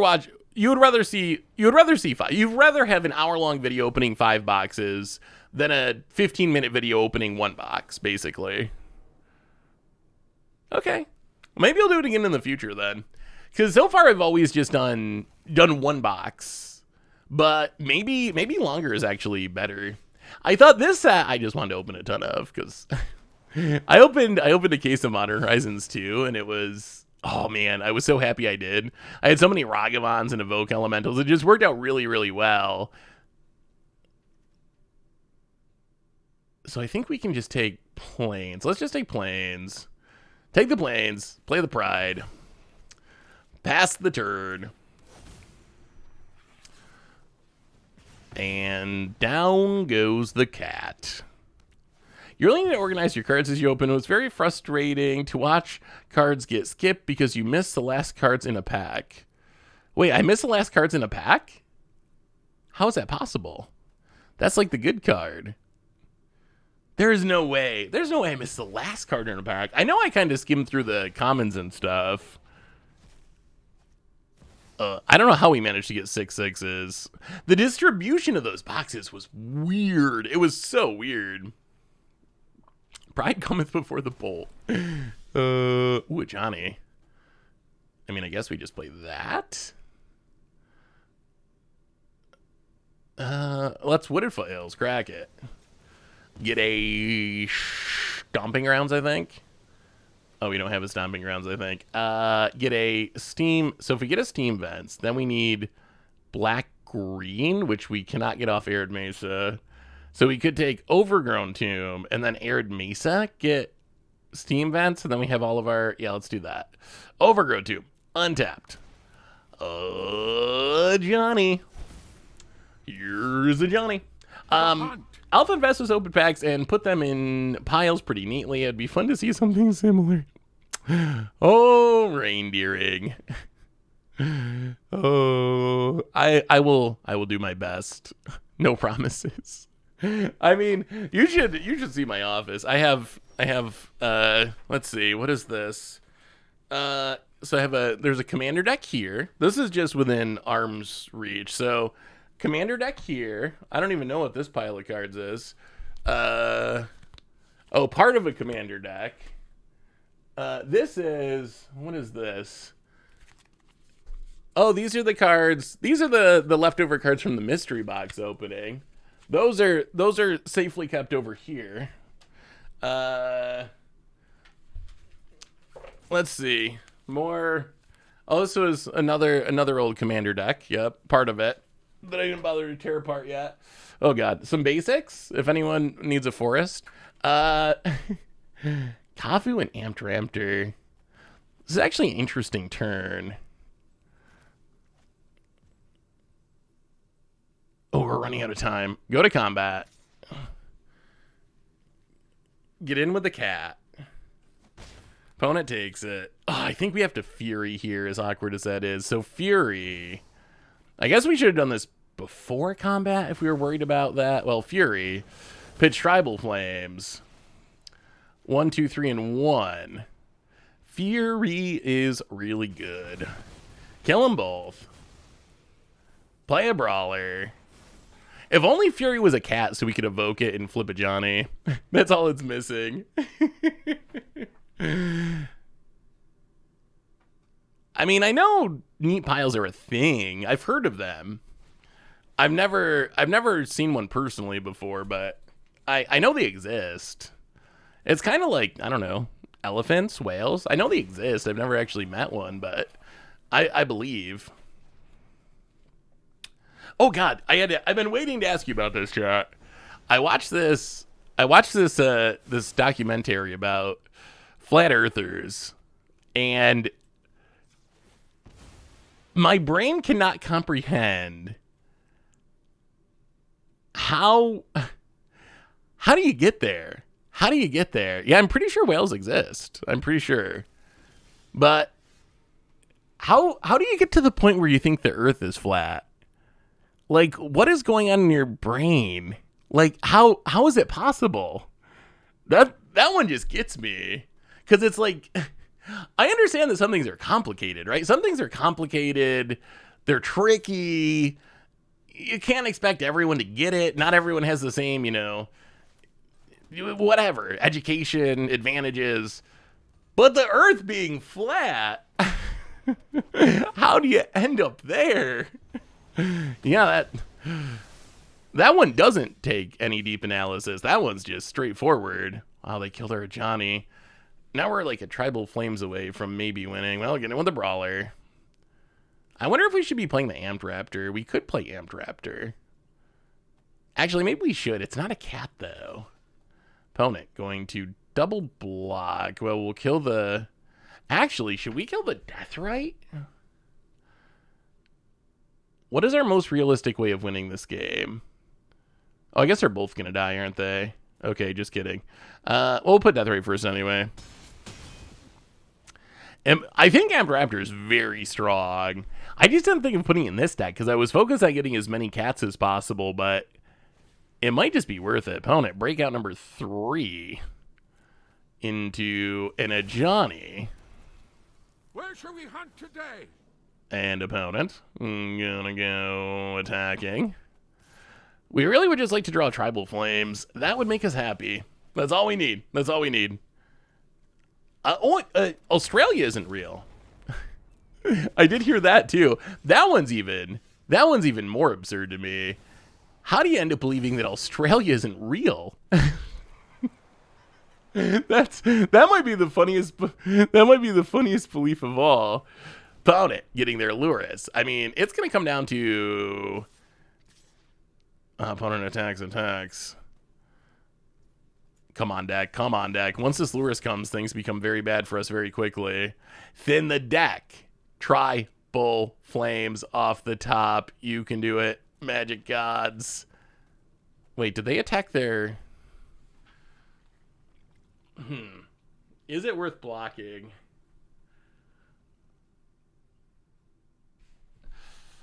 See, but that's just a firebolt. That's just what the government wants you to believe. That's what That's what someone who wanted to make you think that Australia really exists would say. So it doesn't count. It doesn't count. Guralure, welcome to the fishbowl. Thank you so much for your subscription. Big Zip Jeffrey, thank you, thank you, thank you, thank you. So if we block this, they flip a Johnny. They make another cat, and they have, yeah, we can't block it. If we block it, they get the cat back, and they get to shoot down one of our things with the Johnny. Are they going to do it anyway with a bolt? We're getting out of Johnny at the moment. All right, opponent. Bolts their cat. I mean, none of this really matters if we top deck Tribal Flames. A dark plot Opponent. ties our fates together. I mean, they have the red thing. They make the cat. The cat kills the Ocelot Pride. And we draw Flooded Strand. Oh, we have run pretty poorly. Well, Flooded Strand go. How many cards in our deck? 40. We're going to have 40 cards in our deck. We have, what, 3 Tribal Flames? There's the Luris. 4, we have all 4 Tribal Flames. Wait, no. One's in exile. 3 Tribal Flames. Opponent, Deathray Shaman. It all comes down to this. Opponent. Johnny does its thing. More join our cause. Hits our face. Goes to combat attacks. Well, we will block your cat. We go to 2. I don't even know if we have any fetchable lands left, honestly. We're going to crack it anyway. And we have 1. All right. Tribal Flames. Tribal Flames. Another land. Whew, that's a lot of lands. That was a lot of lands. How many lands does the deck play? 22, I believe. I'd have to check the list, but I think it's 22. And we also fetched. We also fetched a lot there. 21 lands. So the deck is not playing many lands. We just drew a lot of lands that game. I mean, the Arena Shuffler might actually be. Oh, did you see WotC? Did you see WotC came out and actually addressed the brawl rating thing? And they're going to update it based on people figuring it out. But they actually came out and essentially confirmed it does work for all formats. Only for unranked. But it does apply to all formats. But they actually came up and straight out addressed it. They did say, yeah, it was in the Arena announcements this week. I think I wonder if I can find it.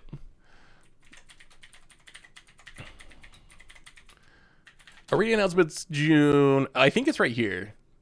Here's what they said. Just imagine Blake sitting on stage and saying this.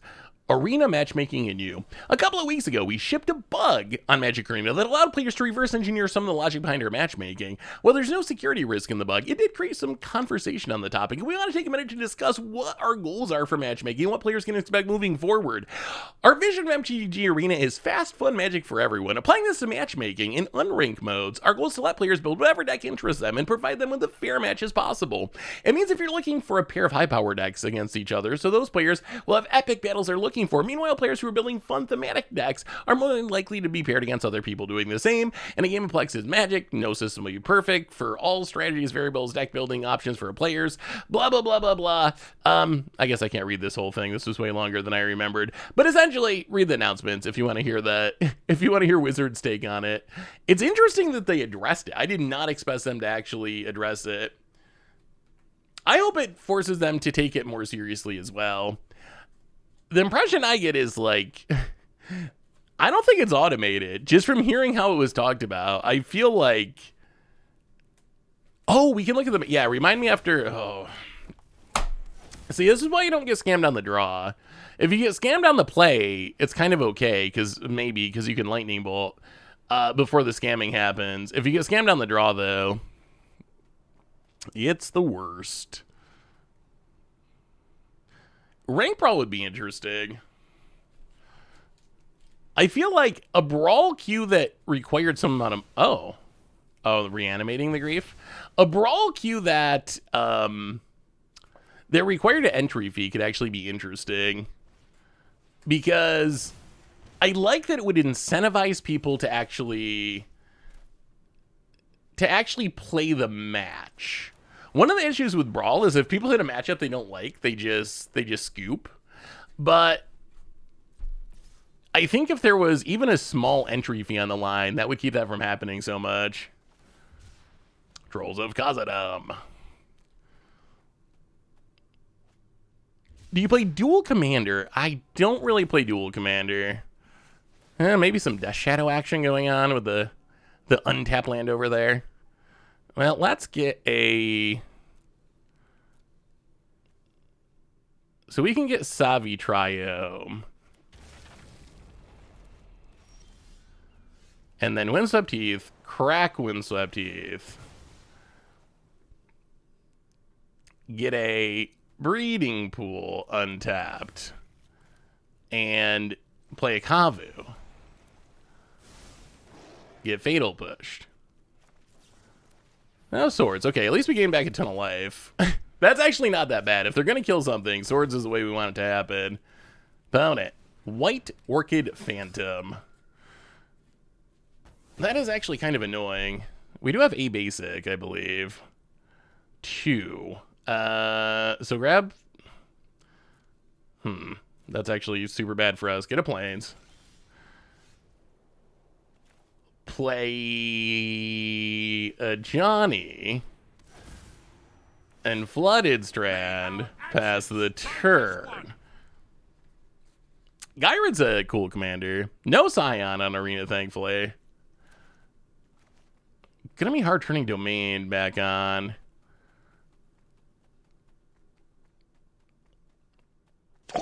Opponents. Headspin and Shellikina, welcome back to the Fishbowl. Thank you so much for your subscriptions.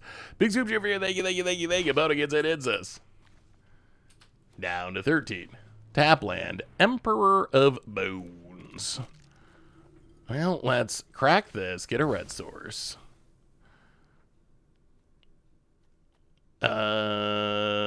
Steam vents, I guess. Leyline Binding's not the worst. Well, let's get in with the cat. We probably got to just kill some stuff here. Get in with the cat. Hope our opponent blocks. They probably won't. Tribal Flames.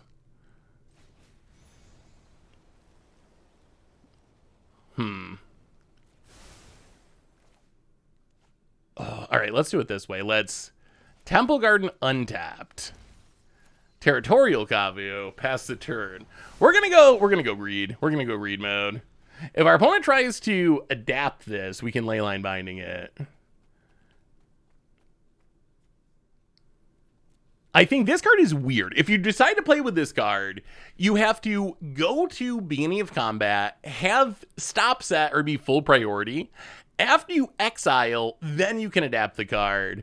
So the timing's going to be weird. A lot of people are going to miss it the first time. They're going to want to go to combat, exile, adapt, and it's just going to cruise right through and you're not going to be able to do it. So keep that in mind. If you decide to play Emperor Bones, make sure to set your stops. Glad to finally catch you. Can you check out this spicy brew I've been working on? I would love to, Headspin. Let's take a peek. Ooh, Evolution Witness combo. Hey, what's up, dog? How are you? Good to see you. Good to see you.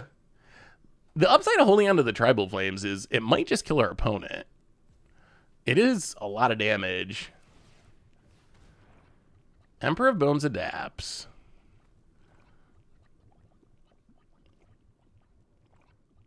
Wait, is anything exiled with this? Oh, Bowmaster. All right, Leyline Binding.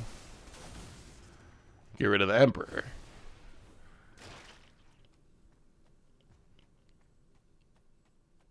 And land. Jim doesn't know about the Tribal Flames, which is probably going to get him.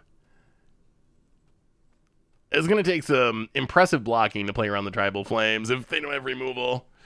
Hey, thank you, Grelur. Sorry for butchering your name. Welcome to the stream. Good news that arena devs often watch these and add custom automatic stops after the excess event. Yeah, hopefully they do that. Opponent goes to wow. Interesting. Wait, are we getting janked out? Are we supposed to block here? How does this go wrong? They're black. They hit us for 5. All right, no blocks.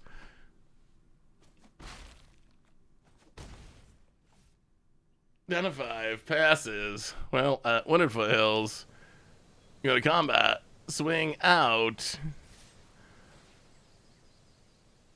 Exile the Trolls of Khazad-dûm. Maybe it's a Bowmasters? That would make some amount of sense. Oh. Oh. What if Foothill's cracked? Overgrown Tomb tapped. Tribal Flames? I mean, Kindred Flames? Found it dead. All right, I think this deck's going to be pretty good. I think a Johnny Zoo. Johnny's a very good card. It might be better than a lot of people are giving it credit for right now. So let's try one of the other decks. We have so many decks to get through. So what did I promise? What did I promise next? Primal Prayers and Scam. Let's just get the Scam deck out of the way. Actually, no, let's do the Primal Prayers deck. Primal Prayers is kind of janky. It'd be cool to see if we can pull it off. Will we play against Crim? I don't know if we'll challenge. We didn't actually plan anything like that, so it would be hard to set up in the middle of the stream, but we might run into Crim. That's a possibility. What do you think about Abriel Grazer kinetically being a baby null-eyed Ferox according to the art on Birthing Ritual? Do you have any theories on other creatures that might be related, but WotC hasn't officially confirmed? I mean, I'm convinced that Ragavan is, his parents were, featured in Uktabi Orangutan. I know that much. I'm pretty sure that's the Ragavan origin story. That's not in the... Not in the canon as far as I know, but so this is Primal Prayers combo. Primal Prayers is our new energy Allurin. It makes 2 energy, and then we can cast creature spells with mana value 3 or less by paying energy rather than paying their mana cost. So what is this deck trying to do? And we do it at Flash. So what are we trying to do with this deck? So this is a combo deck. How do we combo with this deck? So first off, we need Primal Prayers. Primal Prayers to let us cast our stuff for an energy rather than for actual cost.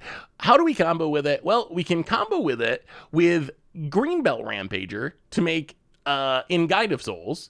Guide of Souls with the Serac is actually lethal, so that's one of the easiest combos is Guide of Souls. Whenever a creature ETBs, you get an energy and a life, and then whenever a Serac ETBs, it'll make an energy, so we can cast it again for free, infinitely venture through dungeons. So that's kind of the main combo.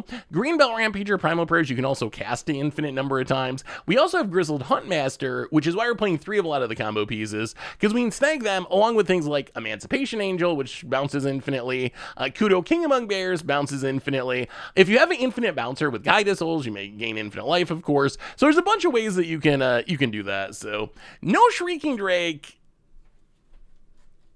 but we could play Shrieking Drake.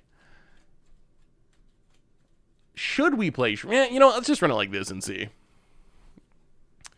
So when I was working on this deck, I was under the impression that you could only play Historic during early access, so I thought we wouldn't have any fetch lands. So that was the main reason that I built it as a 3-color deck rather than playing as a 4-color deck. So that's why Drake didn't end up making the cut. However, then it turns out we can play Timeless, and I actually only play Timeless, which is even better. So I think that's kind of the main reason I built a 3-color version instead of a 4-color version. Wait, where's the deck? A Johnny Zoo. Where's Primal Prayers? We were just talking. Oh, wait. It's invalid? Why is it invalid? Huh?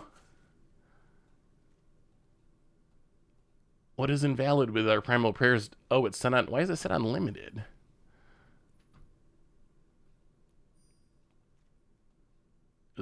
Okay. Too many copies of a card. Wait, what are we... I'm so confused. What's wrong? 444. What am I missing, chat?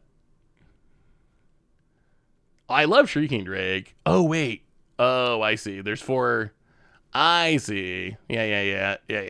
There we go. Extra green belt on the sideboard. That explains it. I guess we should replace that with something. What is the best sideboard card? So we can put this in the sideboard. You know what? We can add a Shrieking Drake. This is gonna actually make us. This is going to make us, and we get rid of the Emancipation Angel for a Shrieking Drake. We are going to have to add different fetches, though. At least one. I mean, I guess we don't even technically need mana to cast it, when you really think about it. We can just cast it for energy. All right, let's try it like that. Here we go. Primal Prayers. Yeah, Kudo's super sweet. Wait, what flare would we play?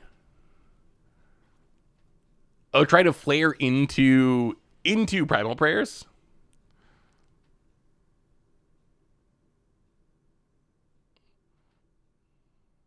Do you ever get to draft Conspiracy or Conspiracy take the crown back in the day? If so, do you have any opinions on the unique meta drafting mechanics it used? So I got to draft it a couple of times. I remember it being fun for like the draft. They're kind of awkward for Constructed to have like all these cards that don't really work in Constructed, but a lot of people really love Limited. So I thought it was fun for Limited.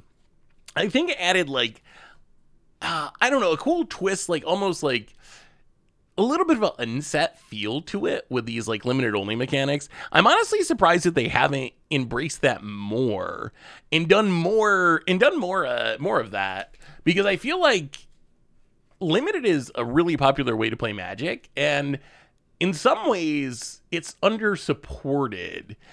Like, yes, you can draft every set, and Wizards certainly keeps limited in mind when they're designing sets, but there's not any sets, or hardly any sets, that are designed specifically for draft. So I think they could definitely do more of that in the future. Like, more sets that are actually, like, maybe draft is the focus, and then everything else is secondary. I think that would be sweet. Well, all right. Primal Prayers, here we go. And we got a Deathrite to ram into it. And we got a Guide of Souls. Opponent, oh god, Goblin combo. Skirk Prospector. Well, we will Overgrown Tomb, untapped, and Deathrite Shaman. What did Goblins get? Oh, maybe, What did Goblins get from the set? Goblins didn't get anything, did they? Are there even any Goblins in this set? Wily Goblin. Make that treasure. Are we just getting Muxus? Are you going to Muxus us, opponent? Well, we will Marsh Flats, crack Marsh Flats. Grab a Temple Garden untapped. Guide of Souls.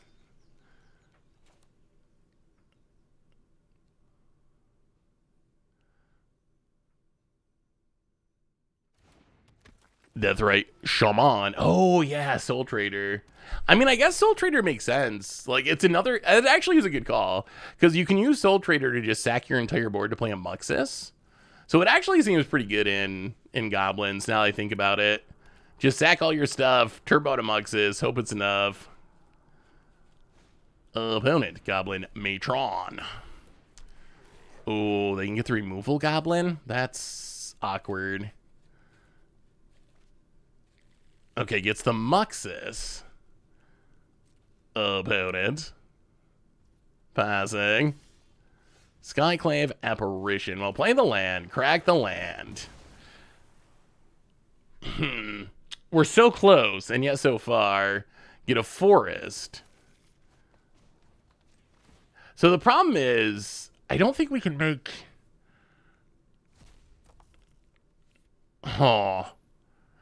We can't gain infinite life from here, right? Because of the energy situation.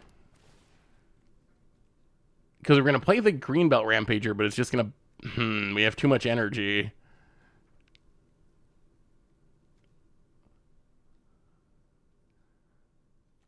We can play... So we can play Skyclave. For free.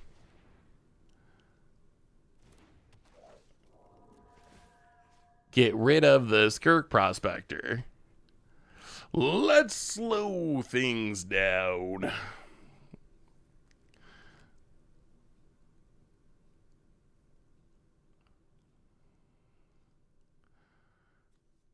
Yeah, I guess we can attack and dump our energy into Guide of Souls. Go to combat, get him with the Guide of Souls. No, but this doesn't work either because then we have 0 energy. Okay, wait. All right, so let's do it. So Guide of Souls, grow the Guide of Souls, lifelink, flying, hit ya. Okay, I think so. What we got to do? We got to exile the land to cast Greenbelt normally. Let's see if this works. So cast Greenbelt normally. So I think this can work, but we need to combo off with the trigger on the stack, right?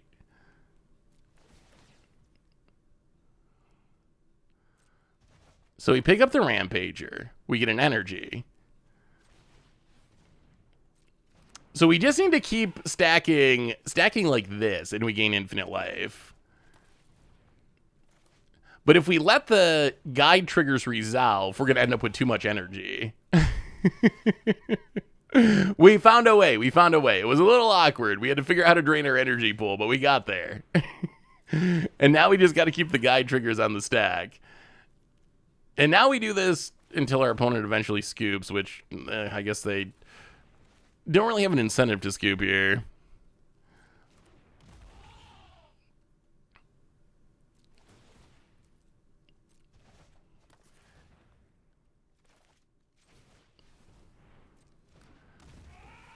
Isn't Drake better in this spot? In this spot, yeah. I think it would be better. Greenbelt Rampager is better if you got a beat down. But maybe that's not enough to make it worth it. Yeah, combos are not really designed for digital play. So I guess we do this a few times and then just stop. The problem is once we stop, we're never going to be able to do it again, right? Because we're going to have all this energy, which maybe is fine, but it's early access. We're not just going to sit here and do this for 20 minutes on early access day. Can you set it so guide always resolves last? Unfortunately, no.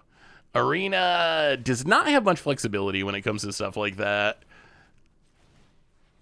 You could let him do it automatically. I don't know if it'd do it properly. There is an auto track sticker, auto stack triggers option, but I'm not sure if it would stack them in the way we need it to or not.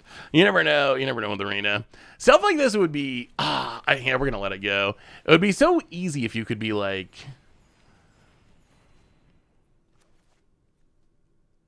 it would be so easy if you could just be like, all right, I'm going to do this loop, whatever amount of time, set my life total to 1,000,000 or whatever. Like that's how it kind of should be. But the technology just doesn't exist. Yeah, I wish we had a Serac. About it. Soul Trader and a land. Oh.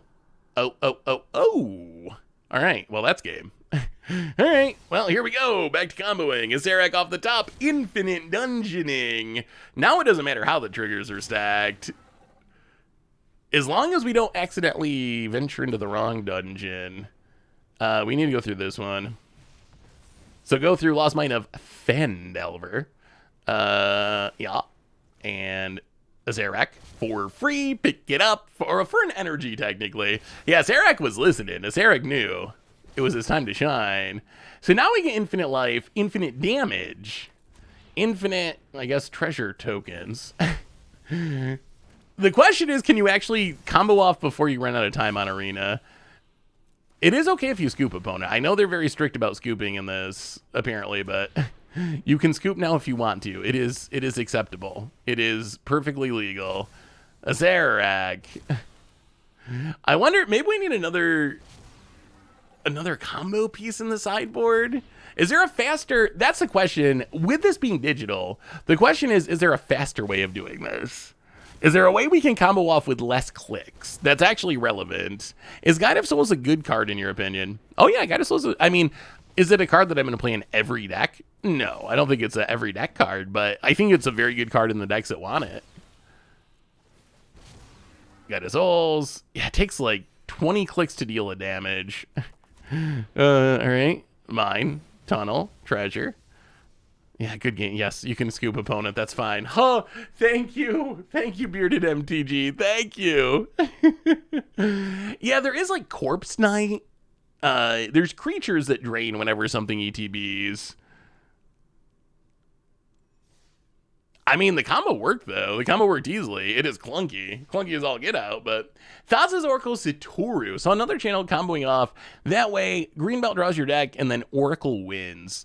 Yeah, that's another way you can go about it for sure. Satoru does seem sweet in it. Although, maybe it's sweet if you're on the Oracle plan. Otherwise, it's still sweet, but you might actually end up dying. It seems impossible if your opponent doesn't concede. It might be. If you have to infinitely venture through dungeons, it is not a fast way to kill your opponent. Let me read Satoru. I'm actually not sure. Is Satoru's draw optional? Whenever Satoru, or one or more other non-token creatures enter the battlefield under your control, if no mana was spent to cast it, draw a card. Yeah, it is not optional. So you do have to draw. No choice. This, were you here for last early access? This one's been a lot smoother as far as matchups, and matches actually firing quickly. Last one was, we played the same people over and over again. It was a little bit weird. This one has went much better, though, so well done on that, Wadsy. What other decks have you seen other people messing around with? What is the coolest thing you've seen so far with Modern Horizons 3? Is there anything super cool we're missing out on that we should be building? We got to try Eldrazi at some point. Eldrazi seem cool. I feel like Eldrazi, they're one of the decks. We talked about this at the very beginning of the stream. Depending on the card in the deck, some of them I think are going to be way more powerful in Modern. Others are going to be better in Timeless. Like Tamiyo, way better in Timeless than it is in Modern because you have Brainstorm. Eldrazi, I think, are one of the decks that are going to be better in Modern because Modern need Eldrazi Temple along with Ugin's Labyrinth. So I feel like getting that extra... Yeah, I guess that's fine. Getting that extra Soul Land is a pretty big deal. Have you played with Sorin yet? We haven't played with Sorin yet. Actually, this deck, I guess Sorin could be an infinite life win con for this deck, technically. Well, deleted halfling. Yeah. Want to see a deck with Flage. The problem I ran into with Flage, I think Flage is good. But when I thought about building a deck around Flage, what do we do here? Grizzled Huntmaster? Grizzled Huntmaster for what, though? We don't have Primal Prayers.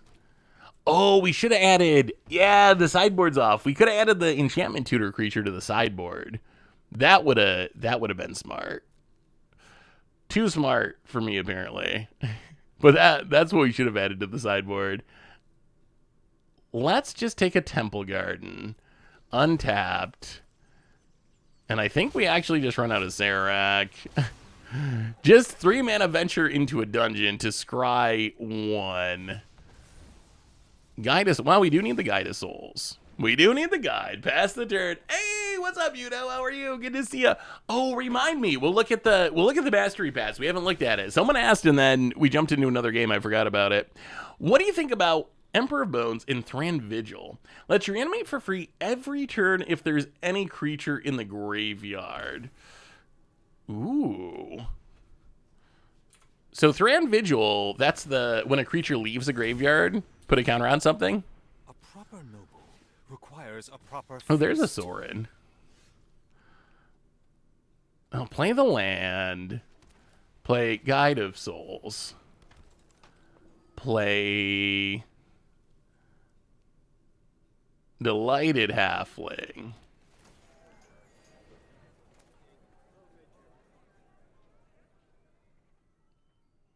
Play Greenbelt Rampager. I think as long as we order the triggers properly, this is fine. This deck is so triggery, so we need to bounce it first and then get the guide energy. And then we can get in with Delighted Halfling. Spend our energy. Actually, Guided Souls might actually be kind of busted.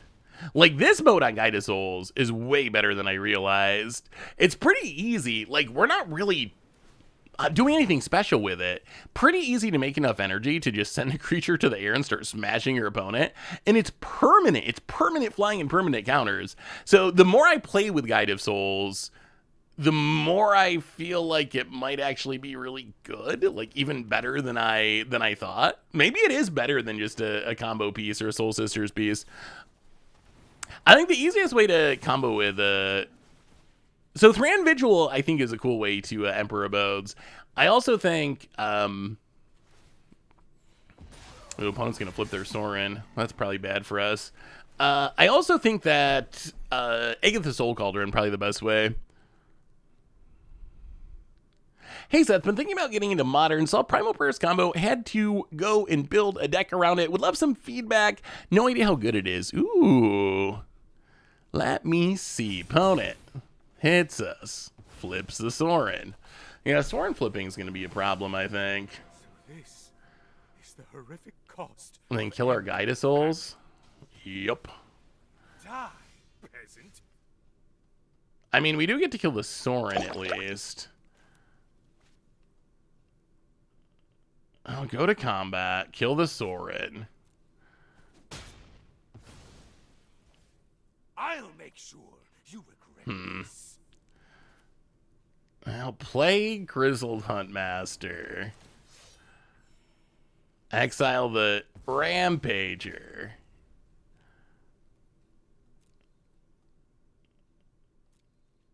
Get a Guide of Souls. Yeah, I think we need Guide of Souls. Yeah, get the Guide of Souls. Play the tap land, pass the turn. Nalikilla! Welcome to... It's the ghosts. I'm telling you, these ghosts. It keeps happening. See, every like half hour, the ghosts just knock it over a little bit. Welcome to the Vision Bowl. Thank you so much for your subscription. Big super for you. Thank you. Boat, go and attack it. Why the Bowmaster attack? That seems greedy.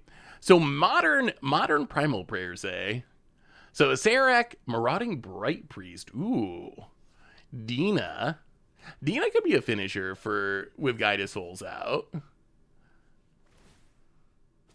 That looks sweet. That's kind of what we're doing at the moment, just in Timeless. Very similar idea, but I think you're definitely on the right track. I don't know if the elephant's worth it or not, but the problem with this Sarek combo is it just lines up so poorly with digital magic. It's so good with Primal Prayers. It is like it might be the best finisher with Primal Prayers. Definitely one of the best finishers with Primal Prayers. It's just so many clicks. So many clicks. Hey Zeth, you can press spacebar to accept triggers instead of clicking the mouse. Oh, I'm probably not going to learn that. I'm so used to doing it the way that I do. Why is there no Coco in the deck? There's a couple of Cocos. Opponent going to kill the Grizzled Huntmaster. Well, okay. I guess we just do this and try to win next turn. Moonbless Cleric. Yes, we would like to tutor up Primal Prayers. And we're just going to stay in defense. We're going to stay in defense. Game? Is it game? Is it game? Opponent. Oh, this is going to be mega awkward because I got Soul Warden. Gosh darn it. Oh, this is going to be brutal. Oh, I mean, we still deterministically win because we also get to draw our entire deck. So, in paper, we would still win because one of the rooms on the same dungeon is draw a card. So eventually we draw through our deck, we find a Skyclave. The Skyclave would kill the Soul Warden, then we would deal infinite damage.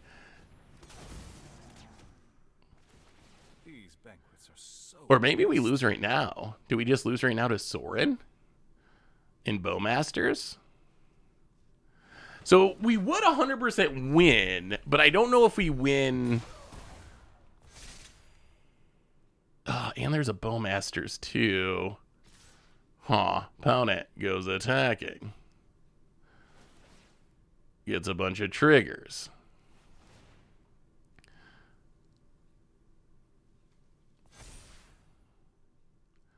Oh, wait, you can do that multiple times a turn? Oh, that's actually insane. Oh, we're definitely dead. Oh, we're definitely dead. We will block, but we're just dead to Soren. Okay, so Guide of Souls is actually kind of busted. So I actually didn't connect. I thought this is when you attacked, But like I will you as a catch player attacked, you could pay 3. Bleed for me.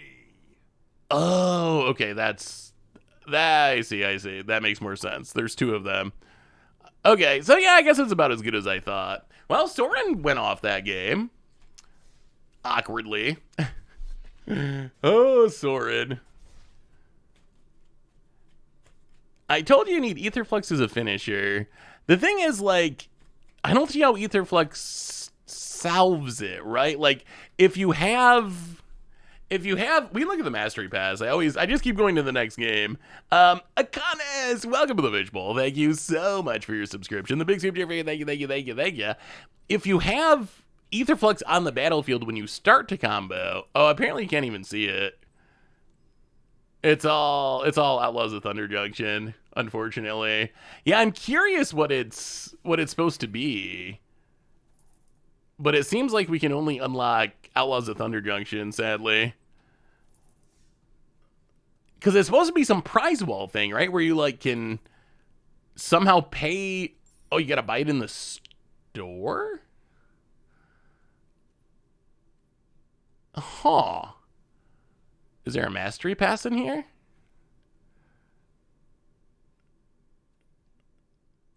Packs. Adventures bundle.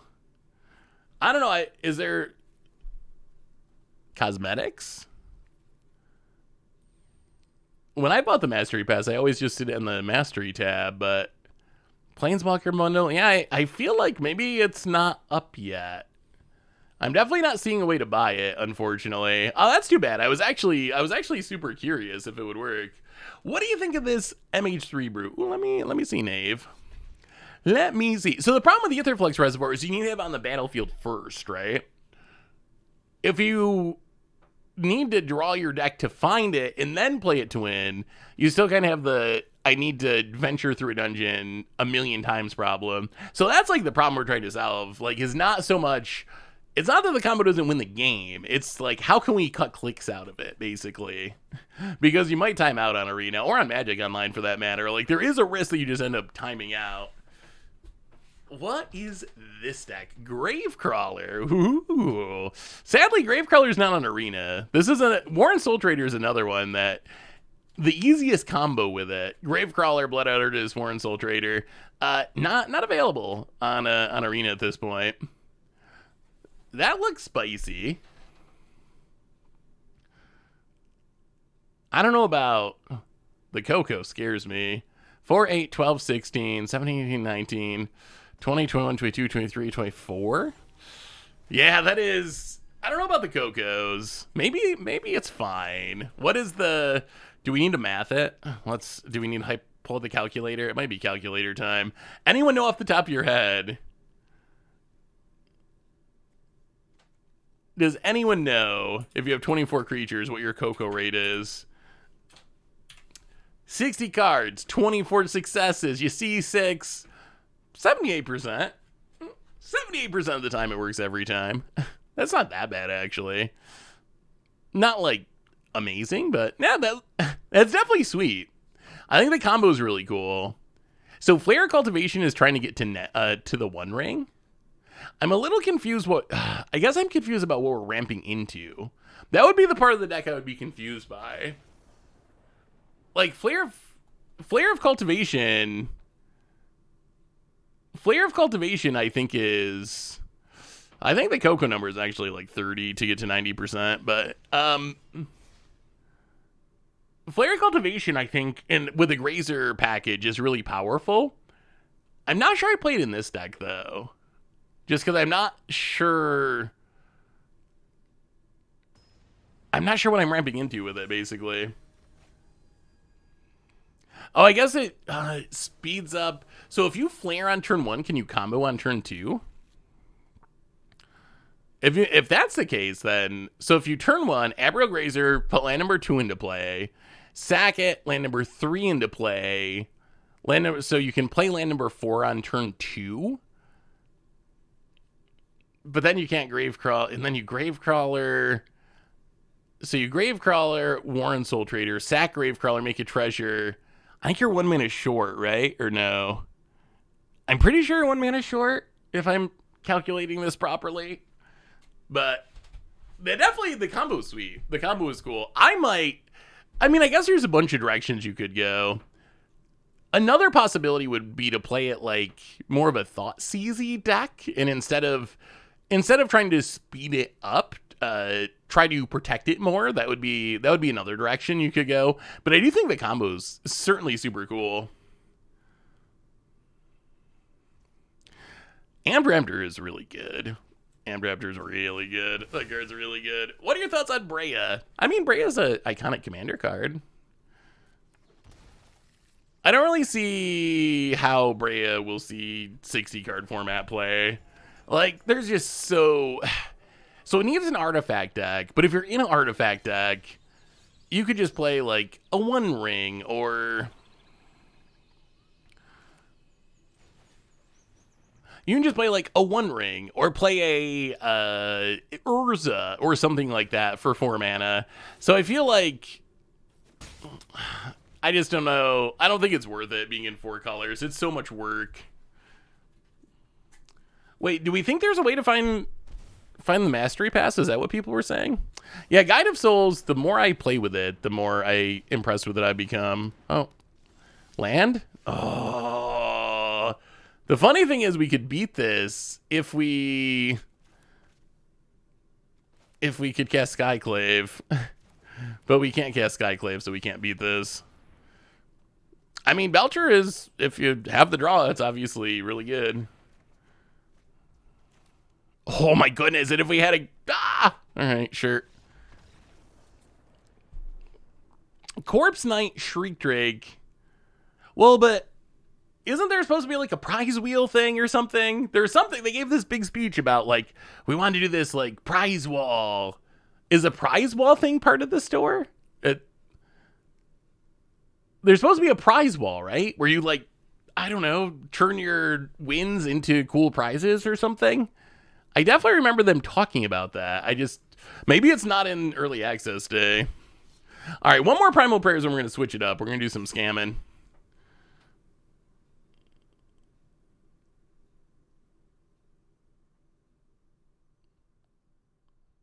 Psychic Frog in the corner. Ooh. Excited to try Boros Legends in Modern with Phalia, Lalia, and Arena of Glory. Double Haze seems pretty sweet if you can get it going. They just leaked some... No. Secret Lair Muppets? I don't know. No, that can't be true. There's no way. Is it posted somewhere? Do you have a link to it? I kind of want to see it now.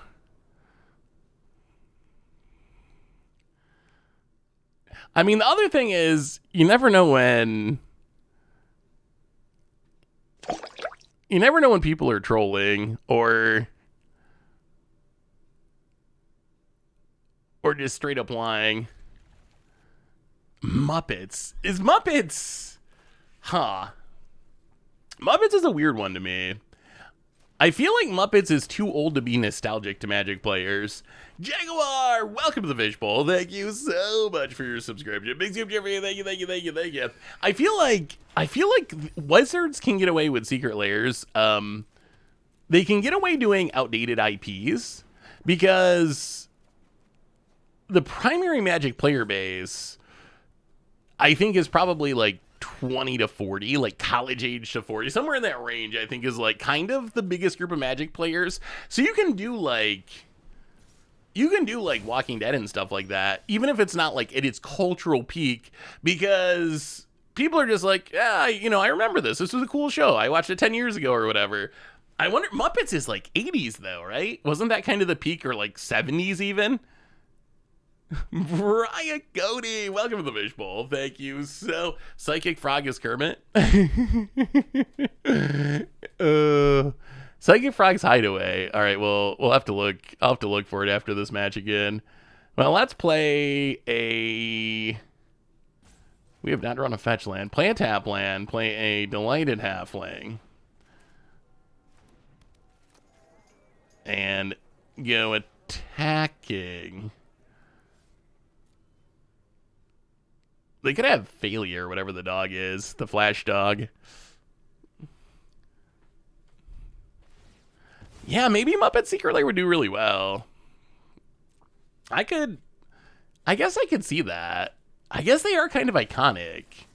I don't know. Oh, they do have the dog. I don't know if they're iconic for... I'm glad we didn't attack with the Death Right. I don't know what generation they're iconic for, but they are kind of iconic, I guess. Now there's a land in the graveyard. All right, we'll just pass.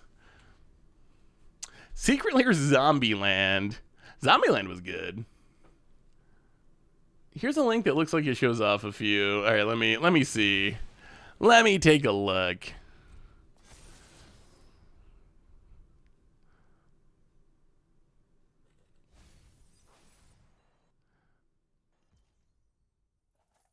Oh, okay. So the new Supreme Verdict promo is referencing this poster.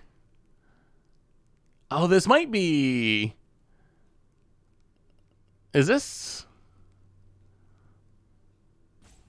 Huh. It might be custom cards. I'm leaning towards it being custom cards, I think. About it. Gets in. Blinks. Hits us for 3. So we can play Primal Prayers, but we still need another piece to actually win. All right, we'll check the store again after this round. Oh, wait. Flare of Denial. Oh, are they just going to flare our Primal Prayers? Well, okay, so exile, Flooded Strand. Make green. Primal Prayers. Resolves. Make some energy. Swamp. And I guess we pass because we don't have all the combo pieces. Bone it untaps. And...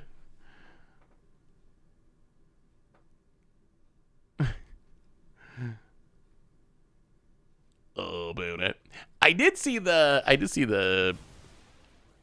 promos, the regional championship promos. They look pretty good. Sleight of Hand. I mean, Sleight of Hand is not an especially playable card, but it looks really cool. Like, that art is just... It's a clean-looking card. This one, I think Krim really likes. Krim likes the Monster Movie poster-style cards. It does look pretty sweet. And then Nexus of Fate. Oh, I mean, I guess Nexus looks cool, too, but... Oh, Nexus. Oh, Nexus. Oh, boom it. Combat. Come on, deck. We need one top deck to win this game. One top deck in 100 clicks. Opponent blinks with Valia. I mean, Valia's been kind of impressive. I mean, I guess also we're not wait till next round we play Scam. I think the world is gonna look a lot different. A lot of things look impressive when you don't have any removal, and we just have not had any removal. We're playing just all combo pieces. So it's not like we're stopping anything. We're just like accepting our opponent smashing us to death. Come on, combo piece. Skyclave.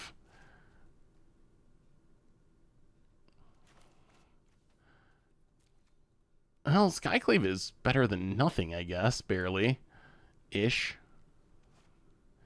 Is it better than nothing? It might be better than nothing. All right, we're going to pass the turn. So we can flash the Skyclave in to deal with the Failure, hopefully. Windswept Teeth Cracked. Loving Standard right now, and Press Shielder has been kept in control.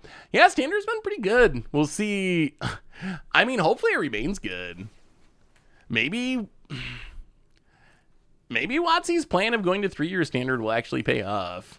Maybe. Oh, they're playing Nadu? Nadu? Interesting. I couldn't figure out a way to make Nadu work. I guess you can just play it for value. Like, if you target my stuff with a removal spell, I draw a card or whatever. Clone Crafter. let's Skyclave.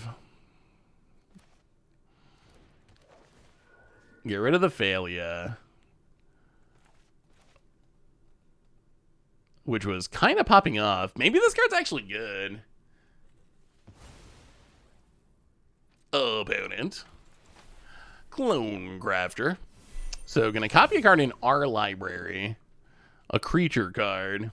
Outlaws and Big Score is really strong. Can't wait to see what Bloomborough brings. Yeah, Outlaws was definitely a step up. Very refreshing after Murders at Karlov Manor. I saw there was a tweet today from Star City Games. Apparently they were overstocked with some sealed products, so they were trying to sell it super cheap. They were selling Murders at Karlov Manor collector boosters for $129, which is incredibly cheap. Like, mind-blowingly. Like, I'm pretty sure that they had to pay more than $129. That's how much MKM just ended up flopping. Warren Minor Blood Artist is legal and historic. I think it has legs. I think it'll depend on what the rest of the deck looks like. Oh, Marsh Flat's not ideal. I think it'll depend on what the rest of the deck looks like. I think that...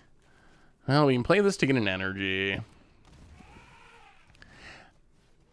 I think that the combo definitely has potential as the part of a deck. It is 3 pieces. Like, the upside is it's really fast, right? Like, your best draws you can combo off turn 3.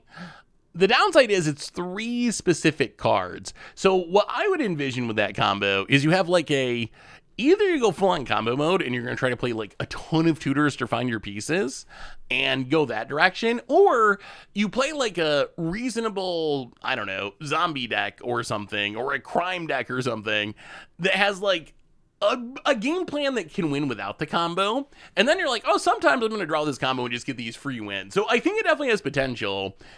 Exactly how to build it, I think, is going to be an interesting challenge. You're going to have to figure out the best way to do it. Any power balance play in our future? I mean, maybe for against the odds. There's power balance. I have no idea what to do with that card. I don't think the pieces exist in any 60 card format. Like, how do you make that card work? How do you do anything with that card? Well, we'll take a Temple Garden. We need a top deck or we're about to die. And our opponent could have a counter. So many Primal Prayers. So little life. But I mean, what's like the I mean, if you're playing like Brainstorm or something, or if you're playing like Brain Surge or something, it seems so bad. Like, because what's the upside? The upside is you like get a 1-drop for free or something.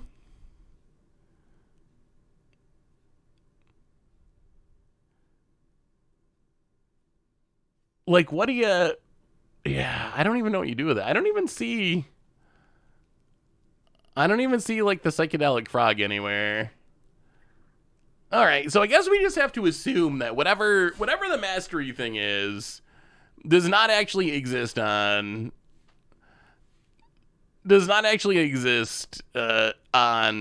Arena, because this article makes it look like it would be a tab in the store down by cosmetics. It looks cool. It's a cool idea. I like that you can like earn tickets and buy what you want. It seems like a cool system compared to a normal mastery pass. So I like the idea of it. It just seems like it's not implemented yet. So we're gonna have to wait on that one.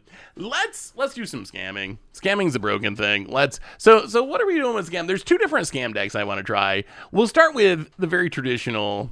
Oh no, you're good. I appreciate you bringing it up, Radstash.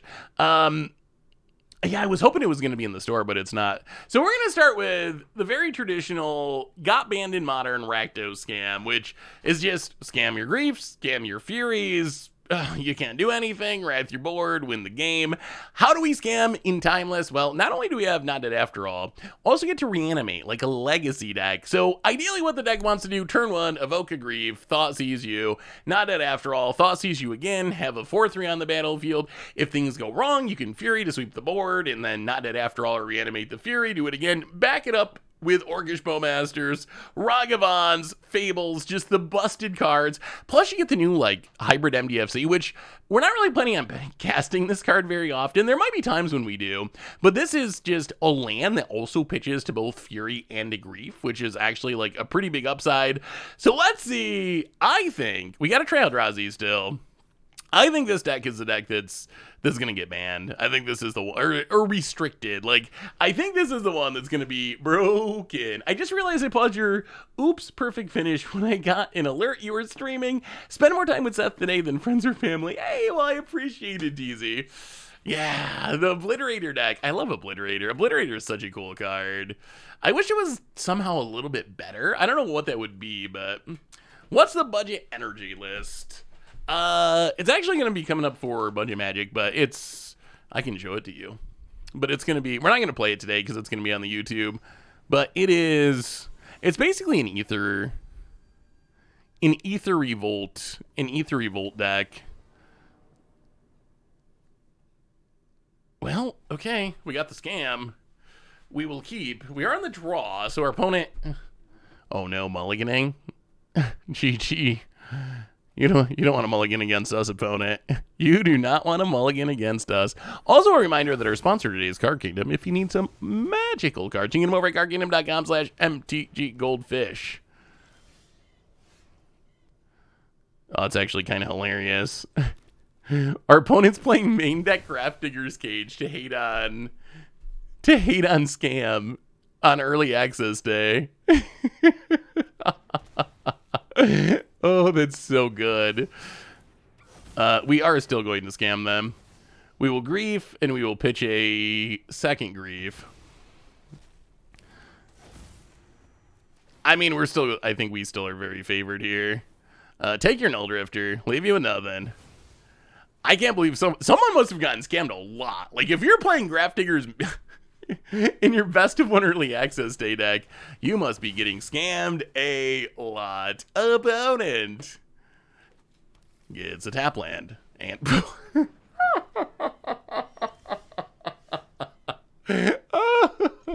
oh my god. Oh my god, that's a Ulamog. Our opponent to mullet, and that was on the mulligan. Our opponent mulligan down to like 5 to find a Grafdigger's Cage apparently, and now they're gonna, wow. I want to know how many times in a row our opponent played against Scam. If this is the world of early access day, we are in trouble. We are in trouble. If it's warping early access meta. So what do you think, Jack? Give me your opinions. Is there any chance these cards don't end up getting restricted? Like, sell me on how this can be. How can it work out? What is the argument for it's going to be fine? What do you think about this? So this is for what format? Is this Timeless? So Synthesizer, Ornithopter, Apache, Capicania, Mirror Enforcer, Frog Mirror Enforcer, Sojourner's Companion. I mean, I think the idea of it seems pretty solid. Ah, the curve. The curve scares me a little bit.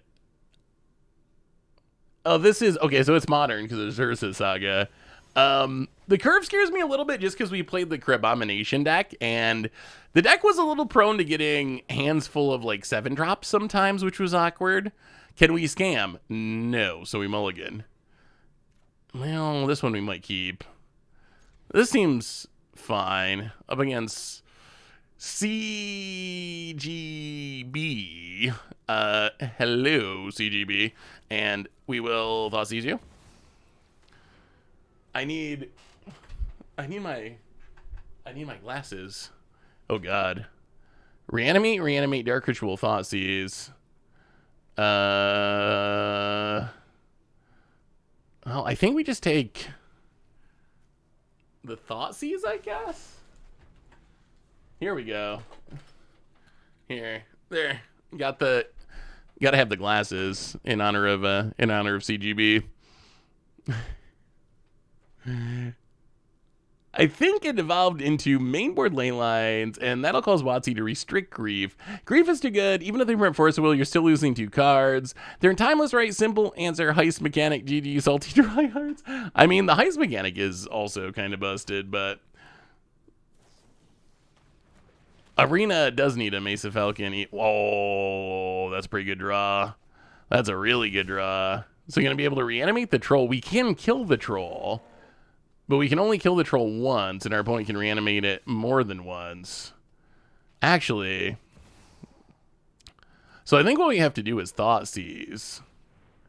Take the reanimate. Play the Bloodstained Mire, pass the turn. Take the troll hit. Then we can Molten Collapse the troll. Maybe. Yeah, we can't lose to Mesa Falcon guy. Who would put Mesa Falcon in their Pro Tour deck? Come on now. We can't lose to that person. That would be embarrassing. Found it. Passes. We'll play the land. Molten Collapse. The Troll of Khazad-dûm. And then Ragavan. Go. I mean, we're down to 7, but we're not dead. We're not dead. Opponent. Tap land. Passes. Oh, come on, Ragavan. Steal us something good. All right, pitches a Solitude to get rid of the Ragavan. Well, the Fable of the Mirror. If our opponent draws an untapped land, if they draw an untapped land, it could be bad, because then they get down Sheoldred. Opponent passes. Well, we will filter away these swamps. Discard, discard. Well, play Blackleaf Cliffs, go to combat, get in, hit you.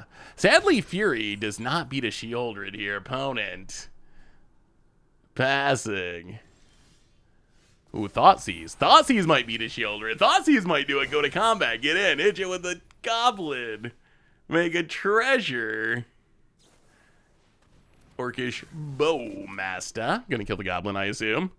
Zook One Timbers, welcome to the Fishbowl. Thank you so much for your subscription. Big soup to your video. Thank you, thank you, thank you. Interesting. Wait, what is happening? Oh. Alright, alright. Gets back the Bowmasters. Well, we will just play a Fury. Last Evoke Elemental standing wins. Those are the rules. So kill both of those. And then Thoughtseize Sheoldred just to make sure. We go to 6, but it's gone. And, alright, we need 2 attacks. We do 2 attacks with the Fury. Opponent passes. Wow. Alright, our turn for the Sheoldred. Hello. Go attacking. Aye, another Bowmasters. Okay, opponent, not dead yet. Not dead yet. Pigs us. Gonna do some jumping. Maybe. So it's actually been kind of a close game. Opponent untaps, draws. Gets drained from the Sheoldred. And there's the GGs. And a Dark Ritual. Not gonna get it done. And that was looking... Whew. That was looking scary, but in the end... Scammer's gonna scam. Scammer's gonna scam.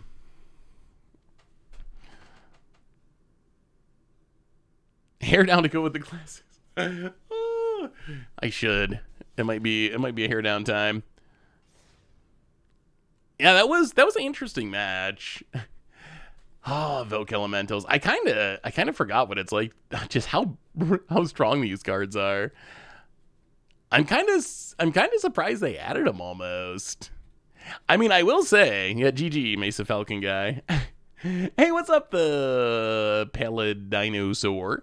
Good to see ya. Welcome to the stream. I will say, it's gonna shake up the format. Like, that's the good news, right? Like, there's been complaints even from me about like Timeless having show and tell everywhere, or more recently Heist everywhere. Wait, are the ghosts back? They're back. See, I gotta solve this problem. I gotta solve it once and for all. Once and for all with the ghosts and the green screen. It's gonna shake things up, for better or worse. Like, I think, looking through this set in general, I love what Wizards did with it. Like, I think that they managed to make a really powerful and it seems like well-received Modern Horizons set that also, well, I might be speaking too soon as I look at Necrodominance, but maybe won't break anything. Maybe. Like, maybe it'll be okay and not actually destroy anything. We'll see. The more I play with this set, I feel like, if anything, a lot of the cards are underrated. I feel like part of the problem is, like, the Flipwalkers. Historically, Flipwalkers kind of suck. Like, we haven't really had good Flipwalkers. I guess Jaceren's Prodigy was okay in its era, but, like, they're not, you don't think of Flipwalkers and think, oh, really strong constructed cards. So I think people see these cameos and Grists and stuff and are kind of like, Flipwalkers, whatever. But I think they're actually really, really good. So I think that Wizards managed to make a flavorful set. A set that's going to shake up Modern, going to shake up Timeless, going to be beloved by Commander players, and maybe, I'm holding out hope, didn't actually, like, break anything this time. I don't know. What's the card most likely to break things? You pick the card. You pick the card in the set that's most likely to break something. What do you go with? It's got to be Necro, probably. Speaking of power level, how powerful is Timeless relative to Modern in Legacy? It's really weird. Timeless is a very weird. All right. Well, I guess it's our turn to get scammed. Timeless is a very strange format. I would say overall, Timeless is less powerful than Legacy for sure, and maybe about the same power level as Modern, but the power is, like, distributed very weirdly. Like, there's cards in Timeless that are not allowed in either of those formats, just, like, straight up fully broken cards. Wow, what a start. That's, like, the dream. There's cards in Timeless that are just straight up literally broken that aren't allowed in Legacy, aren't allowed in Modern. But then there's also, like, Memnite, or, oh, it's CGB again. There's also things like Memnite or whatever.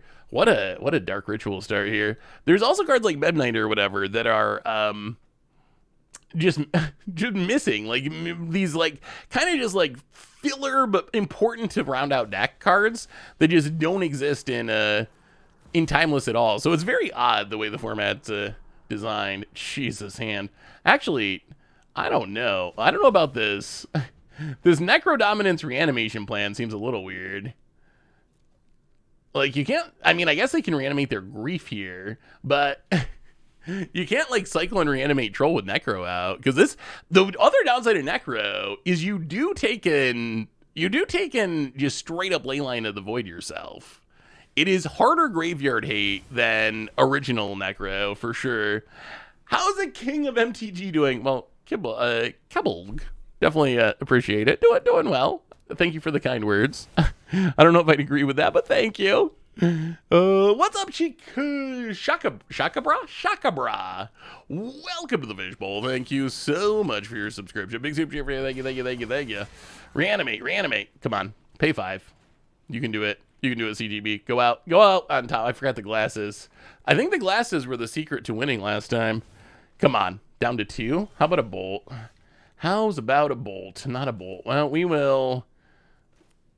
Is there even a point to dashing a Ragavan? They're just going to block it with the Dork. Yeah, I guess. We're going to do it. Go attacking.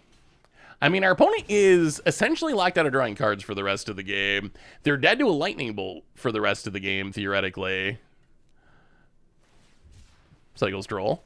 In exile. Is Modern on Arena? I haven't played since Kaladesh on Arena. It looks so much better. So there's not Modern, but what they did is they added a format called Timeless, which is honestly kind of like Arena's Vintage is the best comparison. But it's a format where you get to play everything. And they've started adding like Modern Horizon sets. They've added a bunch of like powerful old cards, Dark Rituals, Demonic Tutors, Reanimates.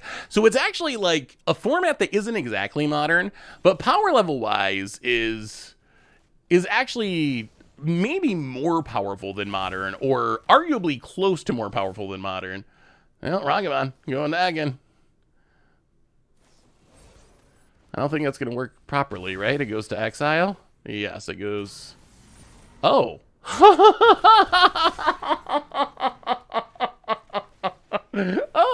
Oh. Thanks. Oh, where's the... I don't have a thanks emote.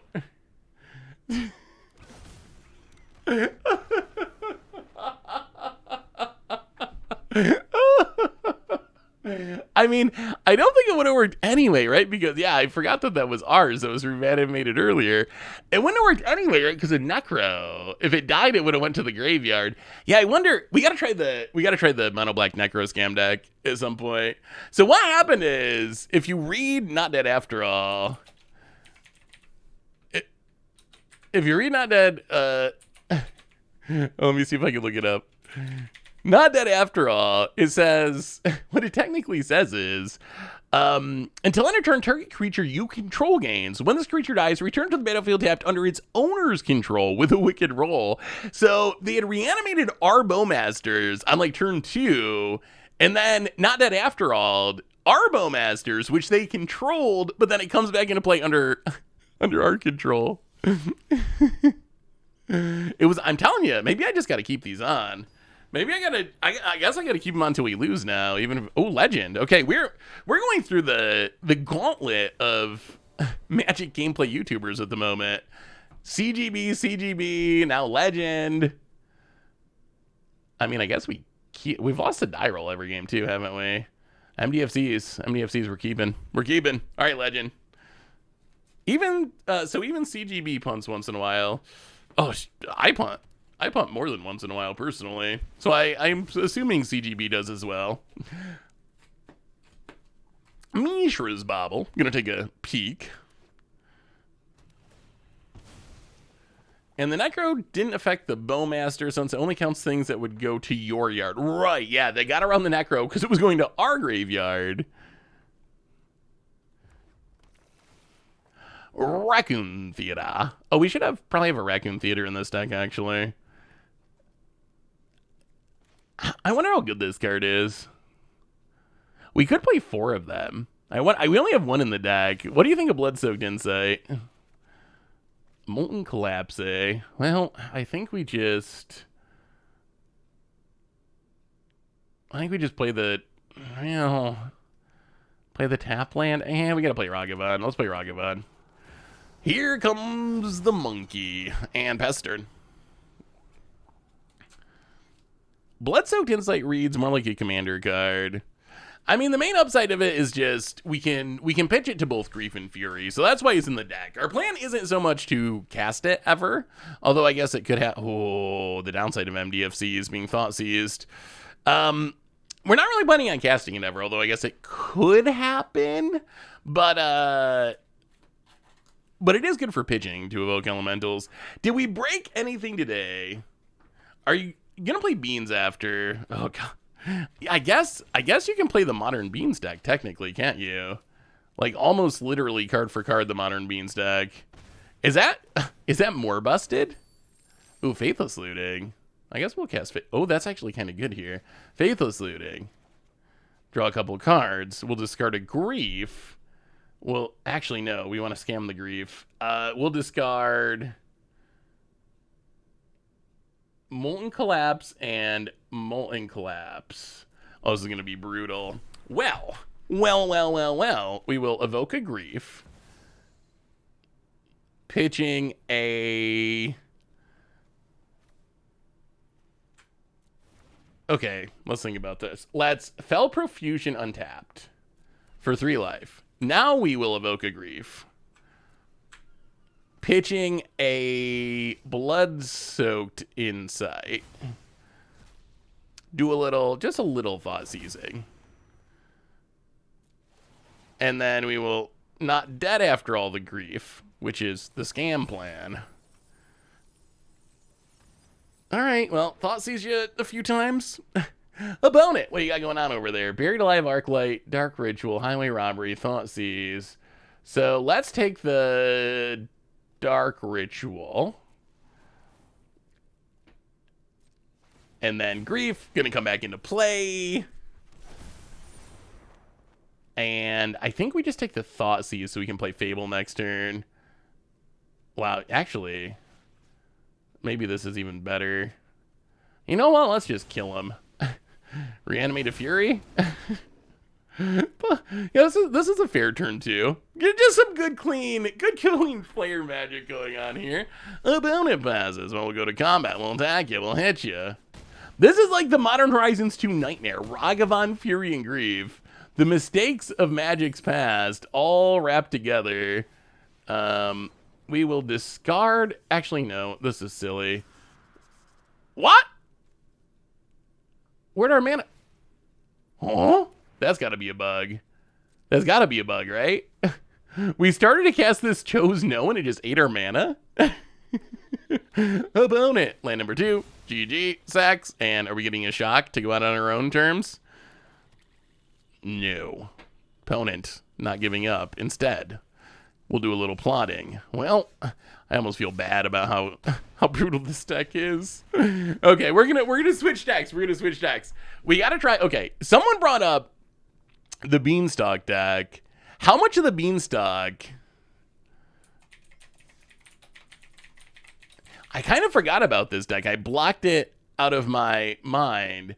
How much? Let's try the Mono Black Scam deck real quick. The Mono Black Scam deck is intriguing because it's got Necro, the new Necro in it, and then we might have to try. Oh, it's basically all there.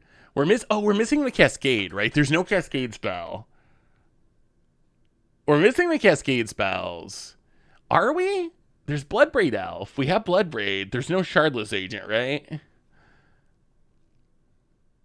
So let's try Mono Black Scam, and then maybe we try the Beanstalk deck, which also is probably insanely good. Why not use regular Necro? So the reason to use Necro Dominance is its synergies with Shieldred in specific. So old Necro, a better card overall, but it doesn't actually draw you the cards. Normally not drawing you the cards is an upside, because your opponent might have a Shieldred or a Bowmasters, but in a Shieldred deck, Necro Dominance actually has a pretty big upside, right? Which is, you can get down to your Shieldred after your Necro, you can draw 20 cards or something, and actually gain 20 life rather than lose a whole bunch of life. So that's the main reason to play new Necro. There's Black March in there, right? There should be Black March in there. There should be 2 or 3. Yeah, there's 3 March of Wretched Sorrows in there. Just off the screen down at the bottom. Yeah, that's the other synergy, right? Is you can draw a ton on your end step. You're drawing all black cards, and then before you have to discard all your cards in hand size anyway, you can just take in. You can just take in to and pitch him to March and gain a ton of life. Why not both Necros?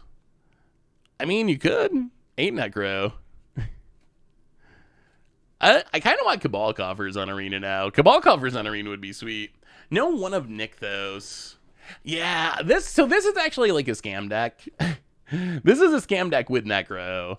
But I think you could definitely build a Mono Black Devotion deck with the Necros, with the Nykthoses. That would be really sweet. Maybe there's a way. It would be so cool if you could like Mono Black Devotion with Necro, but also play like Born Upon the Winds or like somehow Leyline of Anticipation, something to cast your stuff with Flash, and then draw like your deck and just cast it all with Flash on your end step. Deserted Temple 2, the only problem is we don't have Urborg. Sadly, there's no Urborg. So, in Modern, Deserted Temple, Coffers, Nykthos, Urborg kind of solves all your problems by making them all swamps. No Urborgs on Arena, though, which actually means there's a pretty big cost if you're playing Nykthoses and Temples. Ooh, have a devotion list with Necro, Karn, Nykthos, and Gary. I do love me some Gary. Grey Merchant is just Gray Merchant might be it might be my favorite common. Gray Merchant, I love that card. We still play it and have success with it. Also, I'm sure there's some rose-colored glasses going on, because I remember people hating Mono Black Devotion back during its era, but also reminds me of what I thought were some cool times in Standard. Some nostalgic times. Maybe not objectively the best times, but I have fond memories of that era of Standard.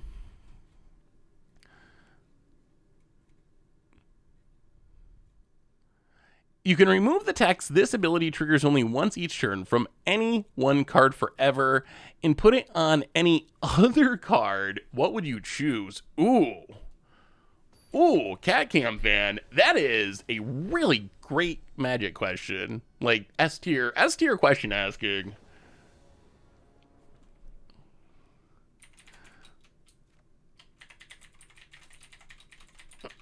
I'm gonna actually have to look at things that trigger once each turn. Off the top of my head, I'm not even sure. When I think of once each turn, I just think of like the last couple years of cards. Are they really all just... Oh, I guess it's all... This ability triggers once each turn really is pretty much all just the last couple years of cards. I mean, Bowmasters would be a good choice for... Do we even keep this? This sounds very fair. We do have Castle Lockwain, though. Whatever. We'll keep it.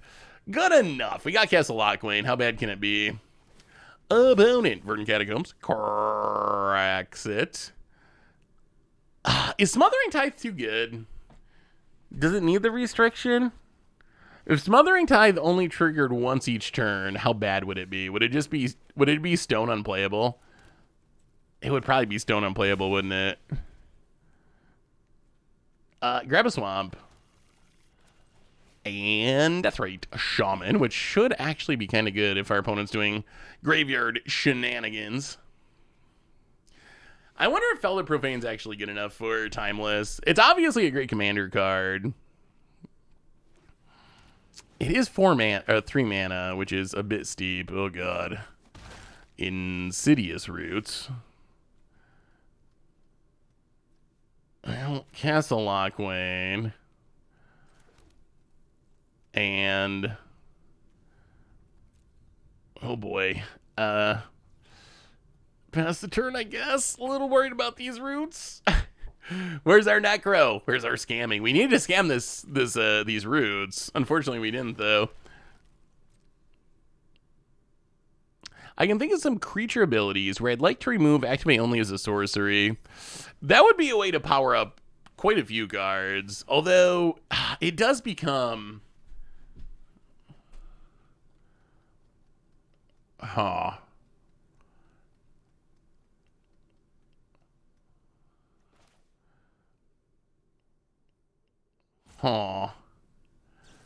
Alright, so Orcish Bowmasters. Snipe the Hound. I guess maybe we should be playing an Overgrown Tomb. Actually, wait. Wait. We can Verdant Catacombs, exile, make a black, and then Fatal Push the Plant. And our opponent can't really do anything. Oh, Fell the Profane. Tapped. Hit ya. Yeah, playing an Overgrown Tomb to be able to activate the other mode on Deathrite would actually be really good in this matchup. Much worse if we can't actually exile anything. Are you going to play more Historic now that Scam is S tier? Oh, probably play more Modern, honestly. I think we'll see more Modern. I mean, we'll still play a lot of Timeless because I like Timeless a lot, and I think that Scam will be swiftly banned. These aren't new cards. These are cards that Wizards already had to ban before. So I have to think that Wizards is going to keep them on a short leash because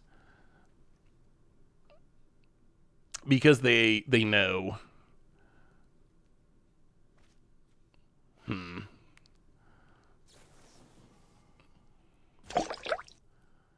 Now let's march.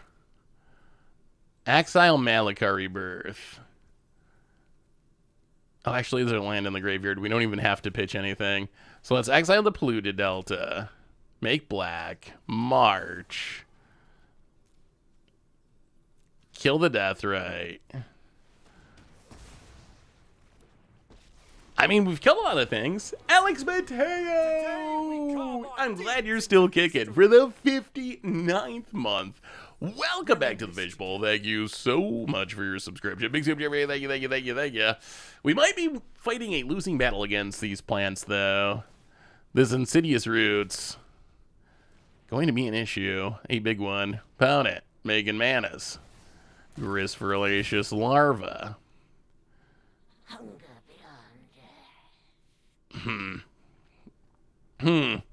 Well, that's what we get for not scamming.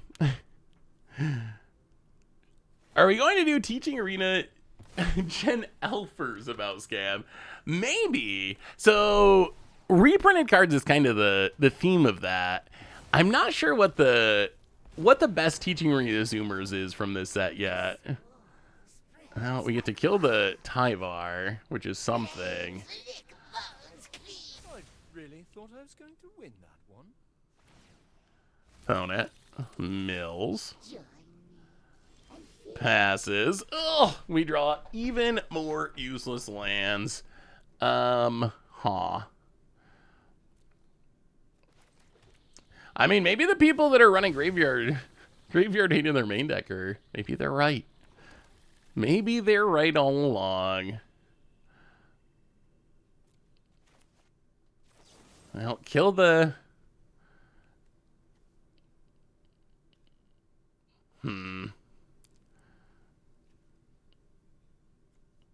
Satoru or Gris? They're just going to keep doing this forever.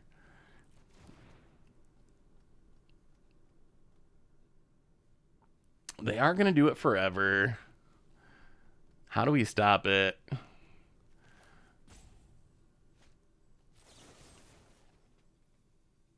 Well, I mean, kill the Grist, I guess. I seek weaker prey. Pass the turn. I mean, if you have Chthonian Nightmare and you have Insidious Roots and your graveyard's not shut down, you're gonna win. Other than Phyrexian Tower, which reprints do you think will have the most impact from Modern Horizons 3? So Phyrexian Tower is obviously the biggest one. I actually think maybe Modern Horizons 3 reprints are part of the... So on Arena, the Voke Elementals are the biggest impact by far.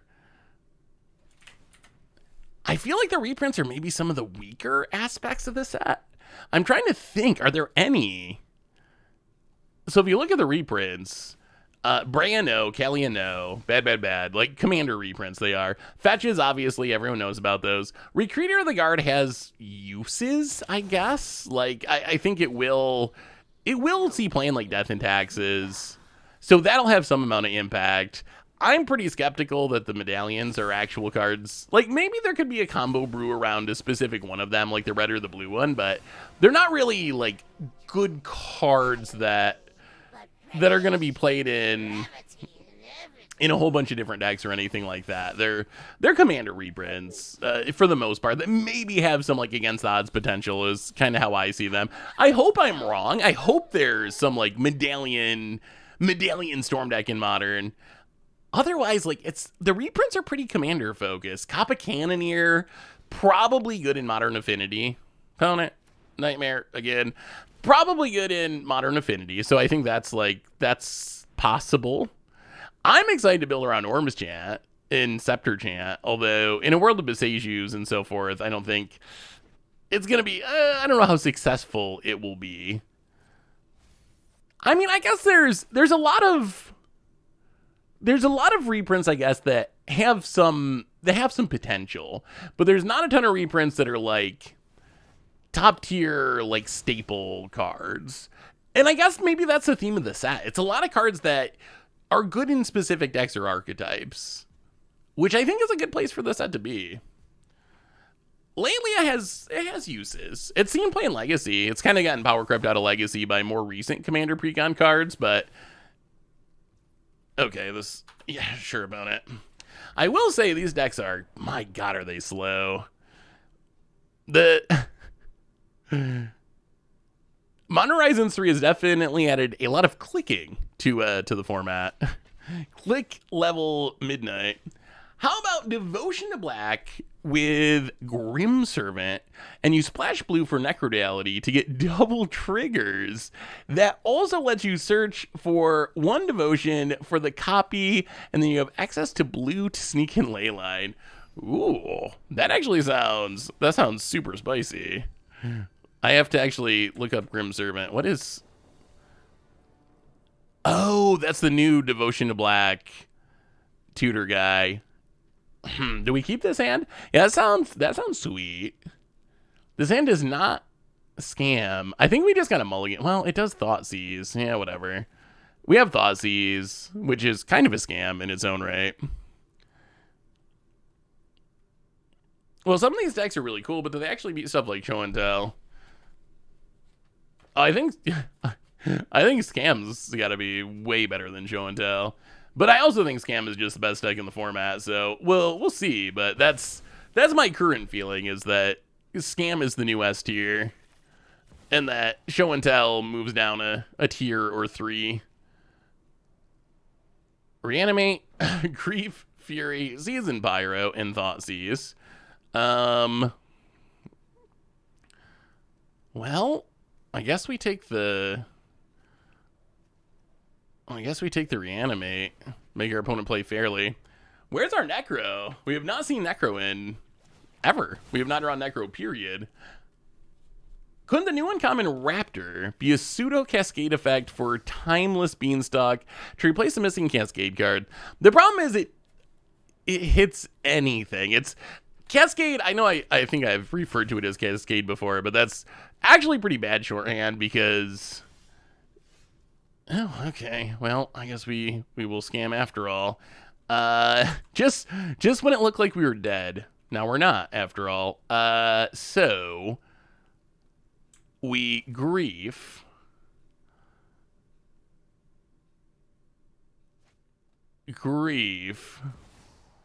Pitching.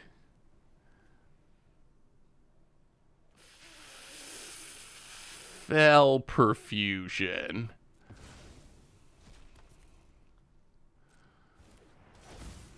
Scam you. Not dead after all. The grief. And, all right, opponent. Let the thought seizing commence. So we will take a Fury. Actually, let's take the Season Pyro. And then it comes back. And then I think we actually take Croxa. And then play blue to Delta, pass the turn. All right, we need the Necro. We really need the Necro. Opponent, land. And Necro. Yeah, so the problem with the Raptor is it just reveals the first card it hits. So the Cascade spells were used to find up the Beanstalk. This would just hit whatever random the first non-land card at the top of your deck is. So I don't think it actually would work the same way, unfortunately. Sheoldred. Good card if we could cast it. Well, get in with the grief. Did ya? I kind of want to see Necro. I want to know if Necro can actually work, but... Well, play Malakir. Pass the turn. Opponent cracks down to 12. Say it, Seth. We just beat the best deck in the format. I mean, I think we are the best deck in the format. Technically. Opponent griefing. Pitching Reanimate? Okay. Opponent really wants to grief the Sheoldred. Do they draw a scam piece? No. Okay. And oh, all right. Well, they drew a lot of Reanimates. Opponent. Oh, Jesus! Come on, Magic Gods. All right. Well, wow. That's incredibly sad. I'm already tired of scam. It's the worst. Hey, see you, doll. Thanks for hanging out. The ghosts. Gotta watch out for the. I can't believe they stole our. I can't believe they stole our Shieldred right before we were gonna be able to do something cool. Yeah, maybe Necro sucks. There's always a. I mean, we talked about like the downside of the biggest reason to be skeptical. I don't know if the Beans deck can actually work without the Cascade spells. That's the problem. Like, it would be cool to try.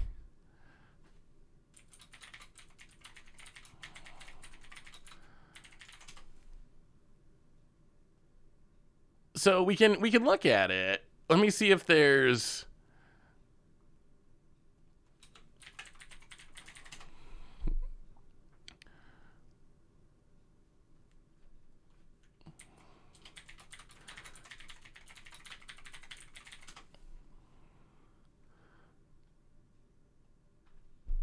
Let me pull up a deck list and we can see.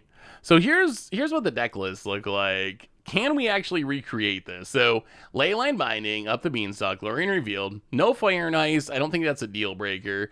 Teferi, Solitude Fury, Omnath, Bloodblade, Shardless, Nissa. So there's no 3-mana Cascader Discover spell, right? So Cascade, no.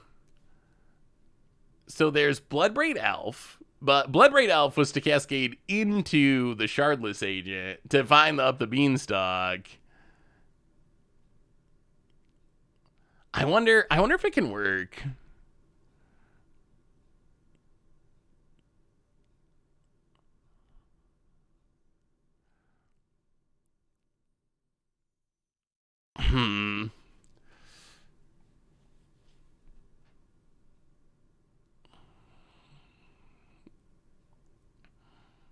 Yeah, I mean, I guess we can play it with no 3-mana Cascade spell.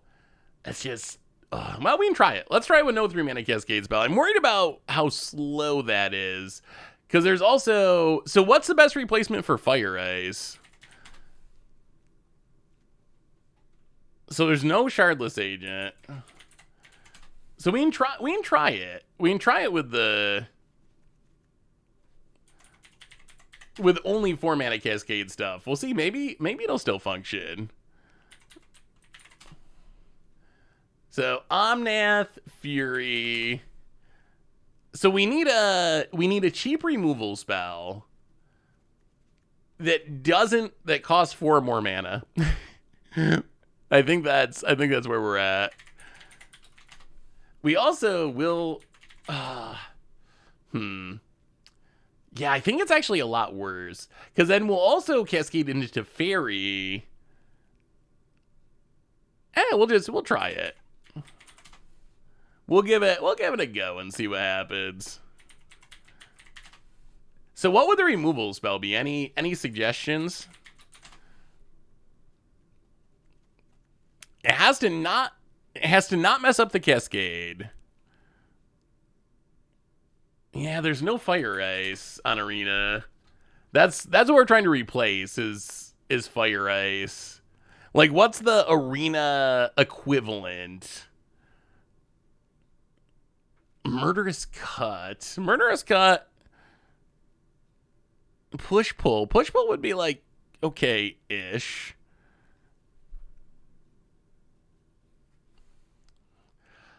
Yeah, we really need something that can kill things early. Like, the issue with the deck is we're not going to do anything till like turn 4, turn 5. So we need a way to like not just auto lose to. Yeah, maybe Virtue of Persistence is as good as it gets. Can we cast it? I guess we can sort of cast it.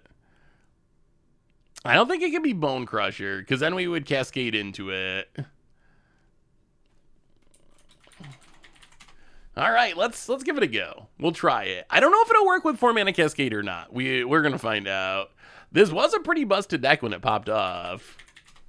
Enough to get essentially up the Beanstalk ban. So next we just need a bunch of fetch lands, a bunch of shock lands. So we need one breeding pool, hallowed fountain. Do we get our hallowed fountain? Yes, hallowed fountain. Triome. We need a Rugerin Triome, a Zagath Triome, Temple Garden, Steam Vents, and Sacred Foundry. And then I think a Plains and an Island. All right, here we go. Well, what do you think? Is Beanstalk gonna work in time, Liz? Now that we have the Evoke Elementals. So the power of the deck in Modern was just the amount of card advantage that it could generate. Carnosaurus over Virtue, since it pitches to Fury. So, yeah, Carnosaur might be better than Virtue, actually. It might be. It might be. Black is an awkward color for the deck. It doesn't pitch to anything. We can't play Lightning Helix, right? Unfortunately. We need, like, Lightning Helix to split card. That's what we really need.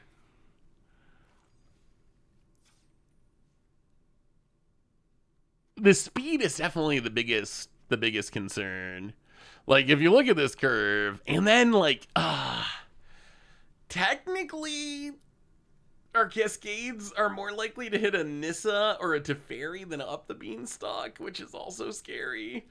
That's also a concern. So Cut to Ribbons would pitch to the Fury.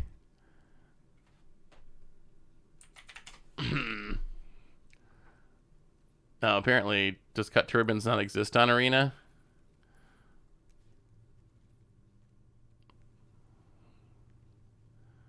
Or does it just not exist? Oh, I see. It doesn't exist in my collection. Cut to Ribbons. I mean, we can try it. I honestly don't know if the... don't have enough wild cards to... Okay. We're not going to play all Cut to Ribbons because apparently somehow our fully stocked account doesn't have enough wild cards. Wizards. Just kidding. I love you. Thank you. I don't know how we ended up running out of wild cards on a stocked account. We have the same problem as a normal arena player. Plenty of mythics, not enough rares. Except it's on a stocked account. I think I heard the arena Reddit complaining about this. No, I mean that is true. We can use the golden gems to just buy stuff from the store. Well, all right. We'll see what this geological appraiser spins into if we're alive that long. About it. Ooh, human token. Yeah, gold name. That might be WotC Staff. That might be WotC Staff. Well, that's a solitude. Well, let's play the tap land past the turn. The deck only plays 21 lands, which is frightening. Found it. Satoru, the Infiltrator. Passes. Well, that is a land. Breeding pool. And we'll just do a little cutting on the Satoru. Get it out of here. People have played a lot of Saturus today. Wizards solved my Mythics problem with special guests. Now we have 0 Mythics. Yeah. The special guests definitely... If you want to play older formats, they do jack up the price. Opponent really wants that Satoru. Reanimates it. Draws a card. Polluted Delta passes. Well, there's a Fury. Well, playing the land. And I guess past the turn. Cycles a Troll. Well, let's crack this. Grab a Triome.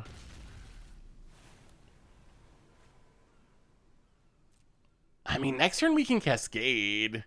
We can Cascade and see what we hit if it resolves. We really would like to up the Beanstalk before we start pitching stuff to Solitudes and Furies and whatnot. Yeah, the Lorien Revealed is kind of almost an MDFC. Opponent gets in. We'd like to wait if we can. We'll see. Opponent hits us. Swamp. Well, Lorien Revealed. Island Cycle.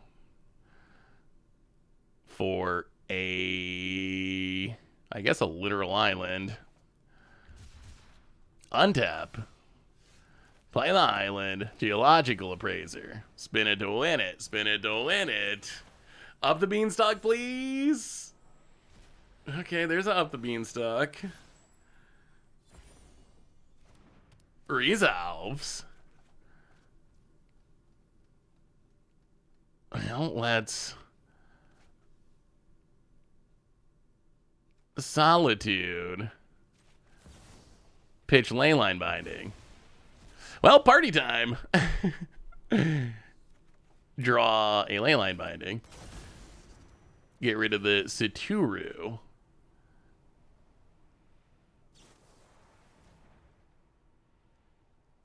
Solitude. Pitch Leyline Binding. Draw a card.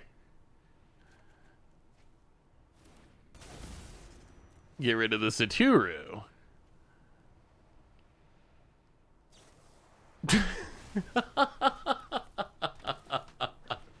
All right, sure.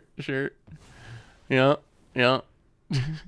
Opponent's playing a handful of Essence Fluxes for some reason. Well, Fury, pitch a cut to Ribbons, draw a card.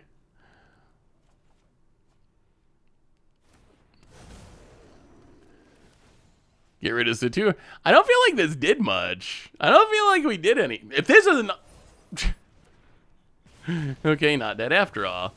So apparently all this actually just helped. What is our opponent doing? Maybe we should be playing Satura in this deck as another up the Beanstalk. Maybe that's the better way to do it. Maybe it's better to just do that and not worry so much about the Cascade stuff. Well, opponent gonna reanimate our Fury to kill our Geological Appraiser and draw even more Magic the Gathering cards. Gets in with Saturu. Down to 12. Opponent passes. Well, we will play a land. Crack the land. Grab a forest. Play a Fury. We got to kill this Saturu. I don't even care if we win. We just got to kill this gosh darn Saturu. Opponent has a Subtlety. Puts the Fury back on top. We draw it off up the Beanstalk, but we can't cast it. Well, I guess we're dead. Opponent. Yeah, I mean, when you see a gold name, that means it's WotC's staff, which, I don't know. They never know. You never know. They might have the power to conjure an Essence Flux into their hand whenever you cast an Evoke Elemental. That seems possible. I think that's probably it. They got a Essence Flux button. Dear Mr. Olive, I find myself thinking about a play you made in your Ensoul Artifact video. In a match versus Quintorius combo, you had 2 cards in hand and wanted to keep and had a trigger that gave you the opportunity to loot. You choose not to loot. Might have been worth looting anyways in order to conceal the information from your opponent how good your cards are. I could see that being an argument for it. I think in general, I think the default is you might as well loot. Because the thinking is you might as well loot because you could draw something better, right? So there's minimal downside to looting. In that case, we had what? We had double Tribal Flame in hand, I think, and we were just going to win the game with it the following turn. So it felt weird to loot when it was 100%. It was 100% we were going to keep those cards. Literally, if you think about the rest of our deck, there was no card we could draw into that we would have kept over the Tribal Flames. So that was my reasoning for not looting there. But maybe even in that case, where it is literally just. It's almost like looting with Smuggler's Copter when you're empty-handed, where you're just going to draw and discard the same card. Maybe just for bluff value, it would have been worth it to do that anyway.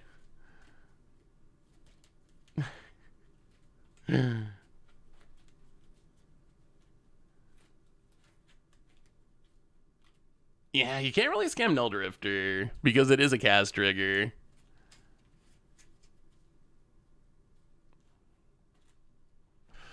Well, this format's going to be interesting. This set's going to be interesting.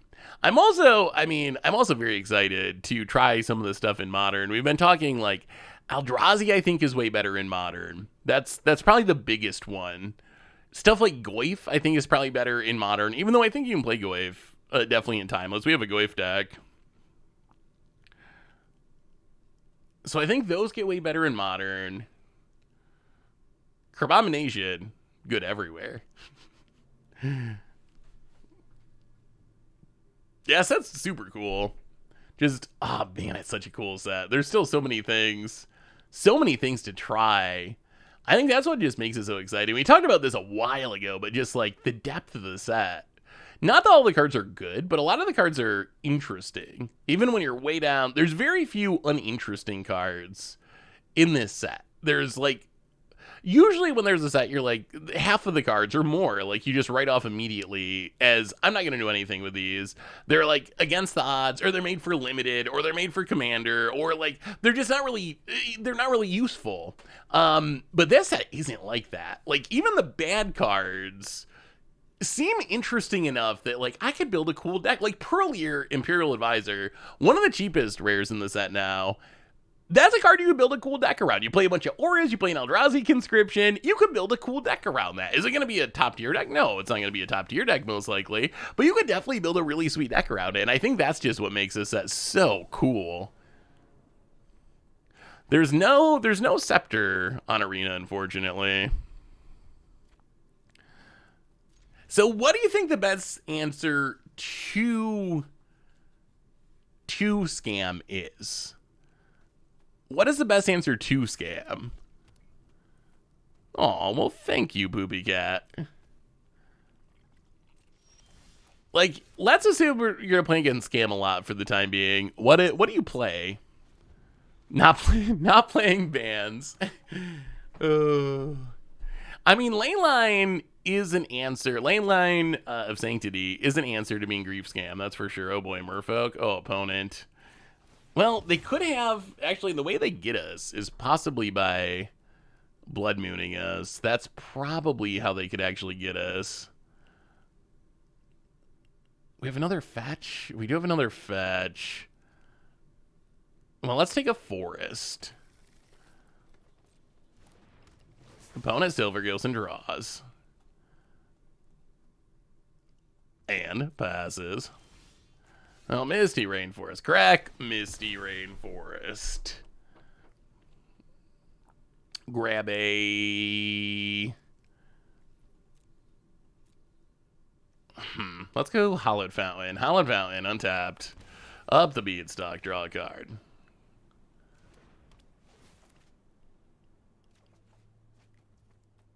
And I think we wait. 2 up the Beanstalks is where the deck really, really pops off. And I guess if we're evoking elementals, we don't really care that much about Blood Moon. Opponent, land on Merfolk. Harbinger of the Seas. Yup. Alright. Alright, we got a forest though, so that's okay. Opponent gets and hits us. 2 up the Beanstalks. This might be a good turn. This might be a good turn, chat. This might be a good turn. Opponent gonna pass. We draw a Triome. So play the Triome. Play the Triome. Play up the Beanstalk. Draw a card. Solitude. Pitch to Fairy. Draw 2 cards. Let's land cycle in response, actually.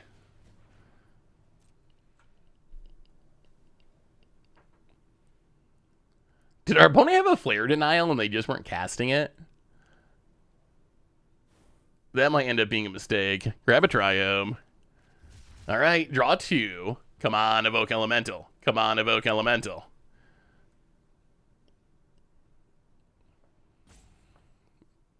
We need to get rid of the Harbinger at some point. Opponent's going to subtlety. But then up the Beanstalk resolves. I think we'll put that one on top. Let's put that one on top. Solitude. And no white card. We just need a white card. We just need a white card. And we're not getting Blood Moon, we're getting Harbingered, so we can't cast the cut. About it. Hexcatcher. Combat goes attacking. We need a white card. We draw a basic Plains, which doesn't let us cast anything. Yeah, we're dead, right? 3, 6. I guess we're not dead. We go to 1. Can we really not cast anything? Oh, that's so brutal. Wow. Yeah, I mean, well, I guess we'll pass. Yeah, we just don't have the white cards. Have there been any standard decks, or were you correct that Rakdos Scam opponent has even more lands? I mean, there's a lot of cool decks. You gotta remember, it's early access day. It's early access day, so yeah, I don't know if this elemental deck. I think this definitely gonna need some work. This feels very slow and clunky without the Cascade spells. Wait, what are we getting punted for? I'm so confused. What was the possible punt? So I'm gonna have to go get Bear shortly, but we'll do a couple games with the Goyf. Someone's been asking for the Goyf deck, so we'll do a couple games with the Goyf deck, and then I'm gonna have to go and get Bear. I think you just don't play Cascade.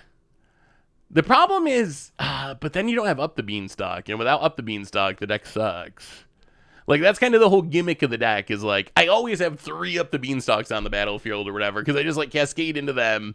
Like, that's what made the deck so busted. I mean, I guess you could just play some, like, deck with a bunch of Evoke Elementals.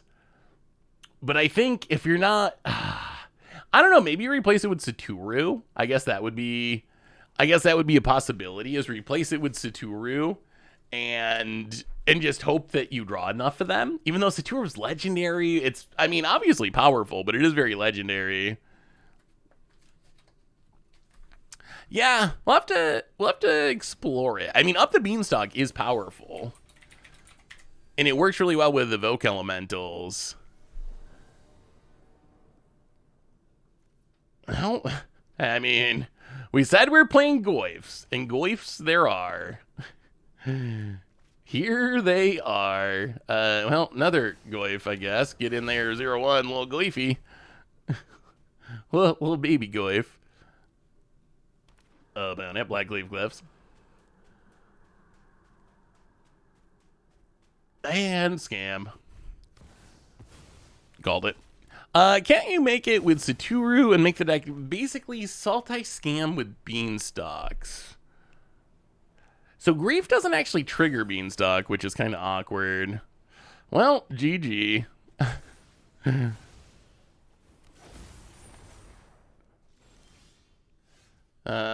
So we will Verdant Catacombs and crack a Verdant Catacombs. Grow one of our remaining Goyfs. Underground Mortuary. Surveil. Definitely don't need a forest. Get rid of that. Play another baby Goyf. And get in for 2. I mean, they did grow our Goyf slightly. Not worth it to lose the rest of our hand and not be able to play Magic for the rest of the game. But they did grow our Goyf slightly. Get in for 2 past the turn. 4 technically past the turn.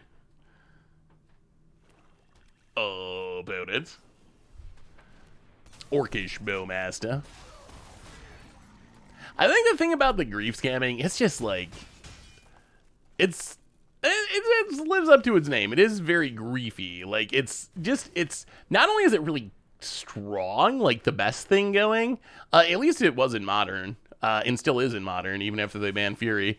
But not only is it that, but it's also just, it's brutal. Like, it's demoralizing. It's very demoralizing to be like, oh, I have this hand of magic cards.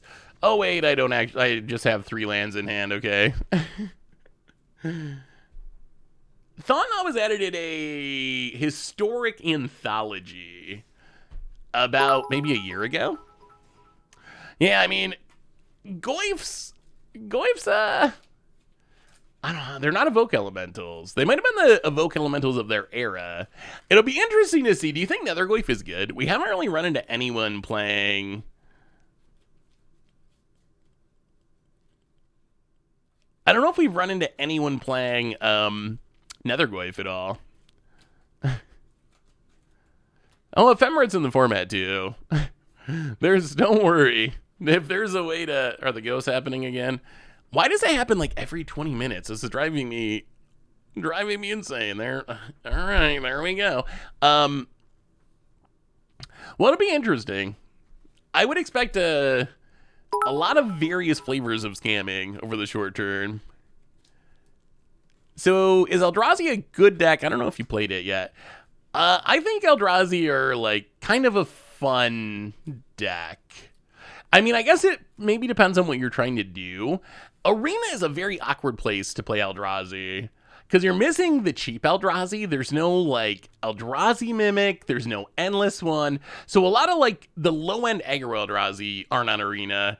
And then you're also missing Eldrazi Temple for the high end Eldrazi. So it kind of leaves you with this mismatch. I can show you the deck list. Let's see.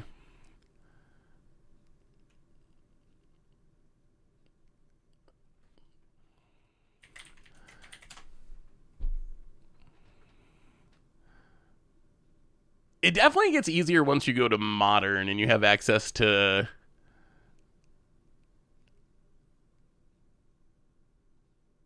Eldrazi Temple. I think that makes it a lot easier. So here's, oh, this might be Modern. Yeah, Modern Eldrazi, like Modern Mono Blue Eldrazi, I think with like something like this where you have the 8 soul lands. You get a bunch of ways to turn on the soul lands.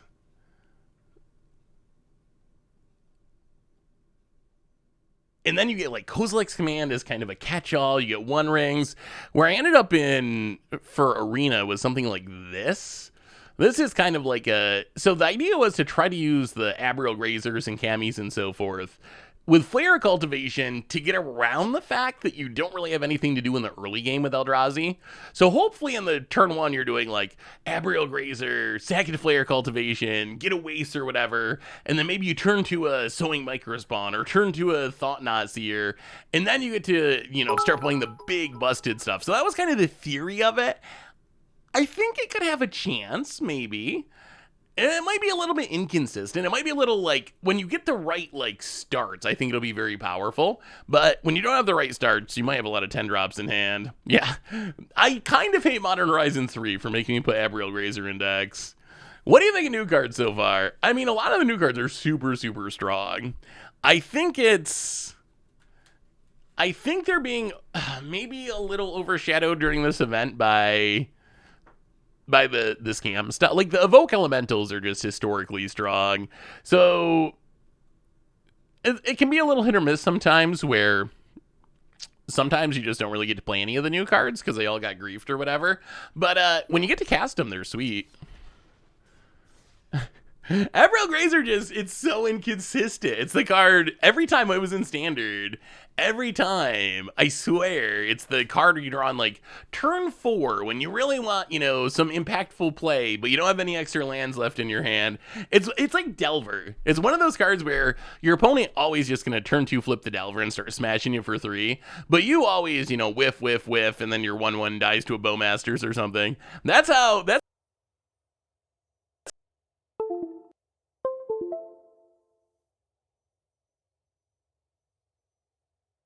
just not doing what it was supposed to be doing. Well, we might be approaching the end of our stream for today. Yeah, I noticed that too. It should be back on now, right? Hey Seth, what do you think the chances are of them adding Eye of Ugin, Eldrazi Temple, and cheaper Eldrazi to Arena. I think Eldrazi Temple is the most likely. I don't think Eye of Ugin is very likely because I don't think Eye of Urine. I don't think Eye of Ugin's very likely because that one's banned. It's probably a bit too good. I think the other cheaper Eldrazi will come around eventually. And I think Eldrazi Temple is a likely addition to some sort of historic anthology or something. His Crim is arisen.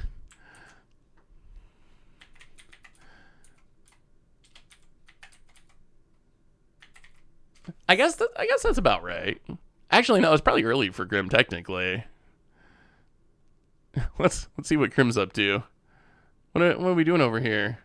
What are we doing over here, Crim? Play, right? When their stuff comes back.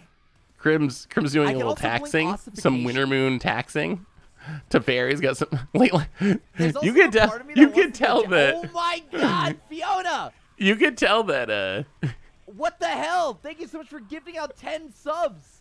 You could tell that. You could tell this Cav is on people's mind if Crim's playing for Leyline's main deck.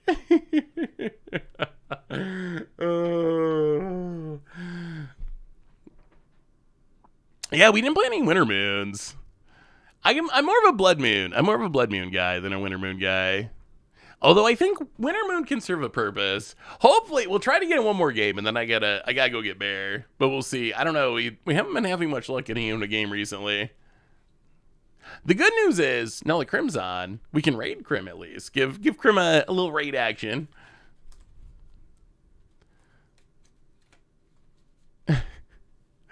Gotta tell Crim I want to challenge him, but he's got to remove his Leyline to Sanctities real quick. No challenge unless the Leyline's gone. All right, this is the Eldrazi deck. You know what? This hand actually looks pretty good. So we can. This hand actually looks pretty good for this deck. Really, maybe Eldrazi just busted even without Eldrazi Temple. Opponent, Misty Rain. I mean, we can Abriel Grazer. Put the Ugin's Labyrinth into play, exiling the Drowner of Truth, and then start casting Matter Reshapers or Null Drifters on turn 2. That seems pretty good. Opponent. Breeding Pool, Delighted Halfling. Well, play the land. Abriel Grazer. Put a Ugin's Labyrinth into play. Exile Drowner of Truth. Pass the turn. Hey Seth, playing Rakdos Burn in Timeless. What should I add from Modern Horizons 3? Rakdos Burn. Does Burn get anything? So I think the Flage. Huh? What is this card? Whenever another creature enters the battlefield under your control, it perpetually gains haste if it's powerful greater, as tough to. Oh, it's just some alchemy-ing. Little bit of alchemy-ing. Let's play an MDFC and. Well, I guess we Matter Reshaper. Play the Matter Reshaper. Pass the. I don't know. Should I be scared of this thing? Probably. So if they play a 4-drop with 4 power and 4 toughness, they seek a creature, gain 4 life, and it gets haste. Seems kind of strong, I guess. I didn't know this card existed. Where did this come from? Oh, it's got to be like Lost Caverns of Ixalan Alchemy, I guess. I have never seen this card before. Hey Seth, I'm sure it'll be a while, but next time you do some Brawl. But I gotta recommend the new Kimball. It is so many hilarious things against so many decks. I love that card. I got to play that card in. Oh, it's OTJ Alchemy. It looks. I don't know why it looks like a Lost Caverns of Ixalan character to me. I do love that go. Opponent gets a 4/4 flying haster. And then Fanatic Aronas gains 4 life. Goes attacking. Well, we will block and get a Matter Reshaper trigger. Spin it to win it, spin it to win it. Well, we get a waste, okay. 1, 2, 3, 4, 5. See, that's the grazer. That's a grazer. That's a grazer. That's what it always does every time. I swear. I swear. That's why I hate Aerial Grazer. Oh my god, it's the worst. We need to draw land. We need to draw something cool. And oh, here it comes. Here comes an Aerial Grazer. Ah, that's my experience. That's my experience with Aerial Grazer. That's why I can't stand it. I can't stand it. And I deceive myself into putting it in this deck.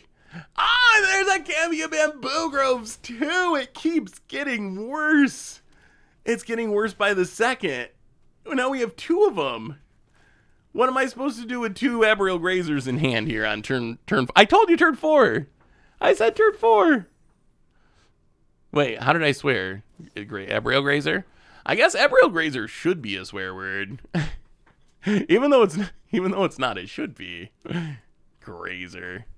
Pound it. Brainstorming. And Blaze of Wooded Foothills. Yeah, I guess at least you can chammy the you can channel the Kami to get more lands and then put them into play with Grazer. Look out.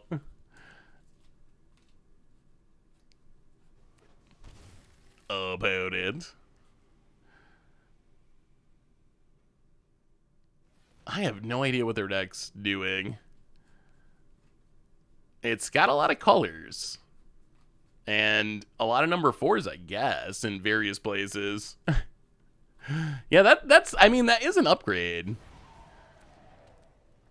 Okay. So this gets flying and you make a 4/4 when it attacks.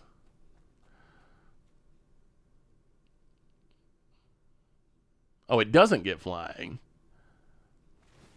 So when it attacks, you make a 4/4 that's going to trigger all their stuff. Well, all right. Matter Reshaper. See if you can draw us a real card. Okay, Thought Not Seer. Oh, God! It's more Grazers! That's more Grazers, chat. It's more Grazers. Oh my god, that's more Grazers.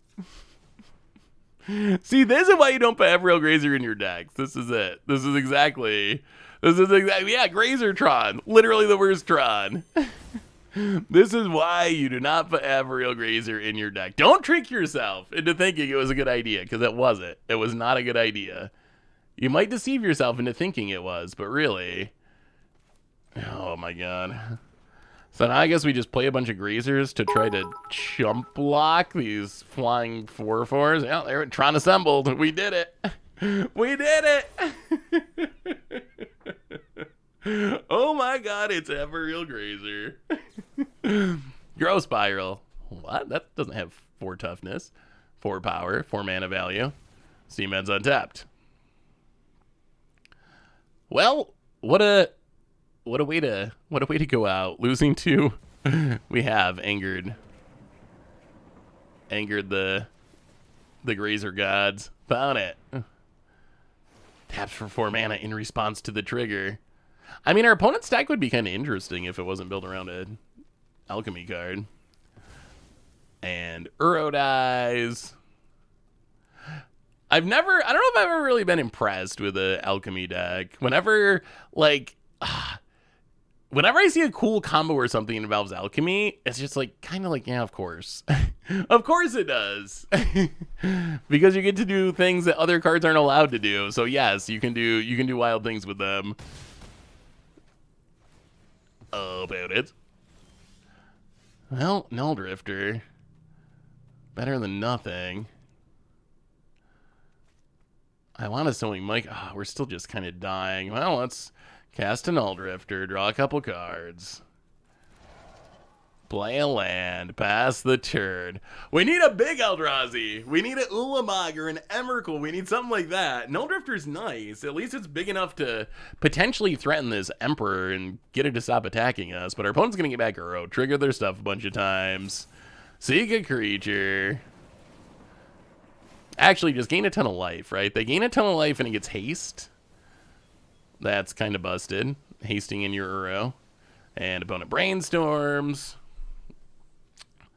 Yeah, this card actually seems kind of busted. Uro's fine. We can deal with Uro, but hasty Uro because of whatever this card is that's a lot worse. Opponent attacks.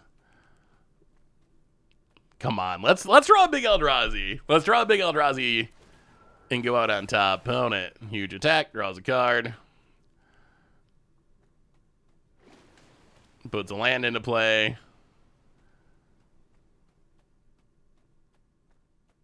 I'm imagining they have an answer here, but maybe not.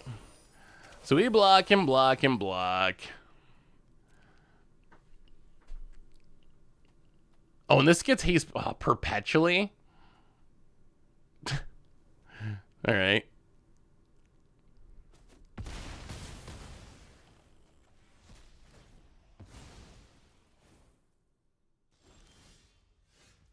Flare. No! And now all the grazers are gone. We did it. We did it. We drew we drew the flare, but our grazers are all dead now. That's unfortunate timing. How do we not lose to this?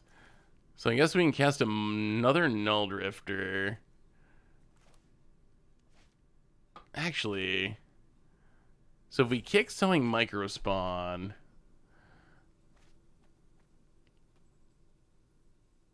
one, two, three, four, five, six.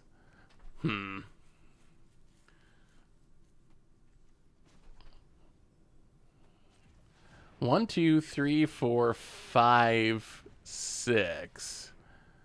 So that's Sowing Microspawn with Kicker. Exile one of our opponent's lands. And we get to tutor a land. It'll be Gaia Reach Sanitarium.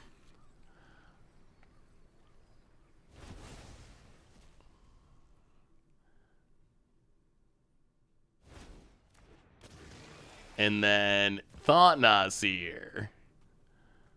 Gaia Reach Sanitarium is a sneaky way. Hey, what's up, Daniel? How are you? Yeah, we did some Allurin comboing earlier.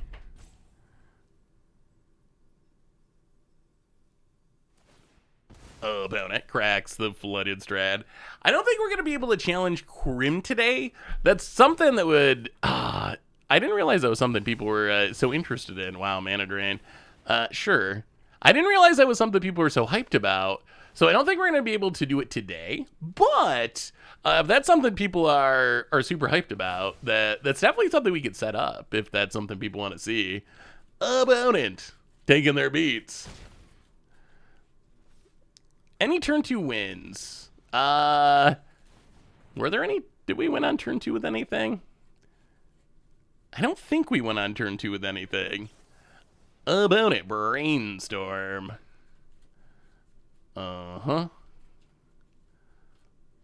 And yeah, I'll see if I can get that set up for some time then. And oh, it's back. Jeez. Man, what a brutal way to lose. All right, we gotta do one more game and then I do have to go. One more and then I definitely have to go get Bear. But we're not gonna go out like that. We're not gonna go out losing to an alchemy card that I didn't know existed. That doesn't count. So we'll give Eldrazi one more shot. Last match, then we're raiding Krim and I gotta go get Bear. Is it set on MTGA? So this is the watch us get scammed.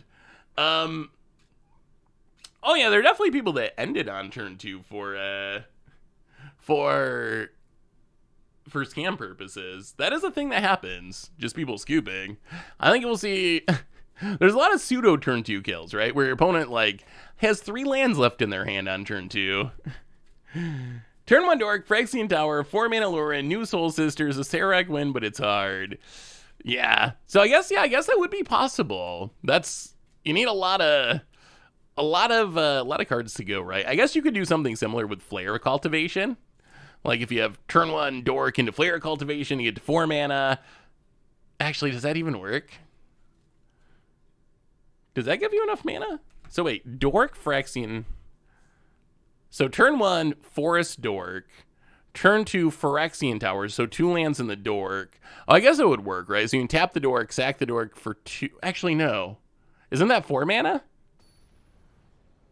Does that even work? Oh, I guess you 4 mana. Oh, I guess that makes sense. 4 mana, and then you cast the Dork for free. Oh, okay.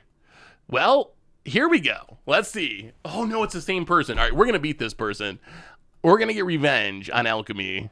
For all of us, he said with a cameo of Bamboo Groves in hand, we're going to get revenge on all those Alchemy players. So, wait. So, look at the top 4 cards. Put 1 back on top, exile the rest. So, we'll take the Kozilek's command.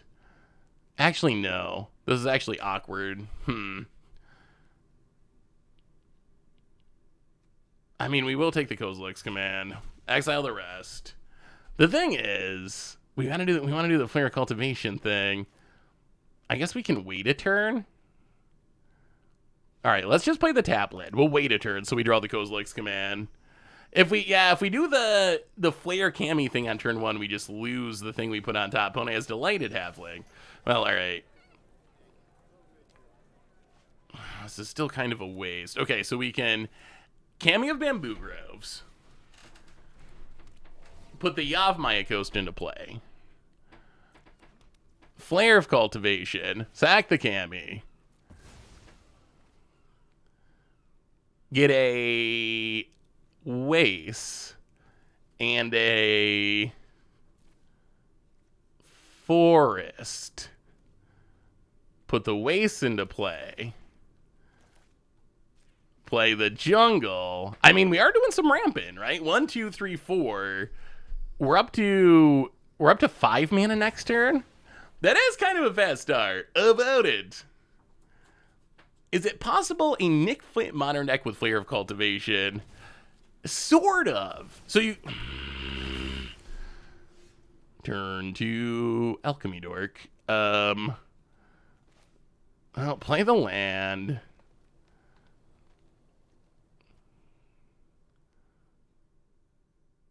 Oh, it's mana value. Okay, this works. So exile creature with mana value X or less, and then create X spawns. So we create X spawns. You lose your Alchemy Dork. Haha! The spawns are here. Pass the turn. About it on taps.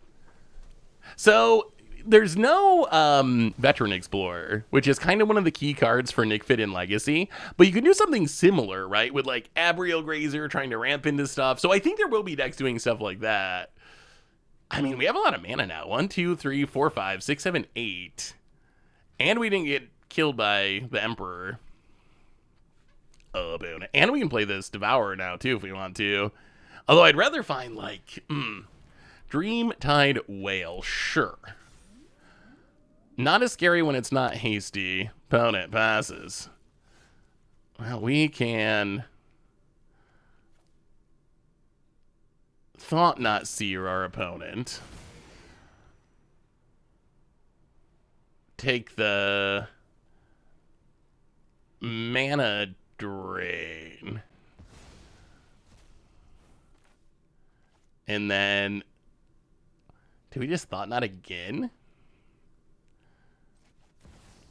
Thought Not Seer our opponent. Well, so much for the big Eldrazi. Yeah, this opponent gets to add a counter to their Dreamtide Whale. Take the Flage. Alright, here we go, opponent. Vanish away. I want to see if these whales stick around. Yeah, Flare might actually keep Veteran Explorer out of Modern. Hey, what's up, Ariel? How are you? Joined a bit late. MH3 treated you awesomely. I hope it feels great. It's been super sweet so far. About it. Or are they going to cast spell number 2 to try to keep it alive?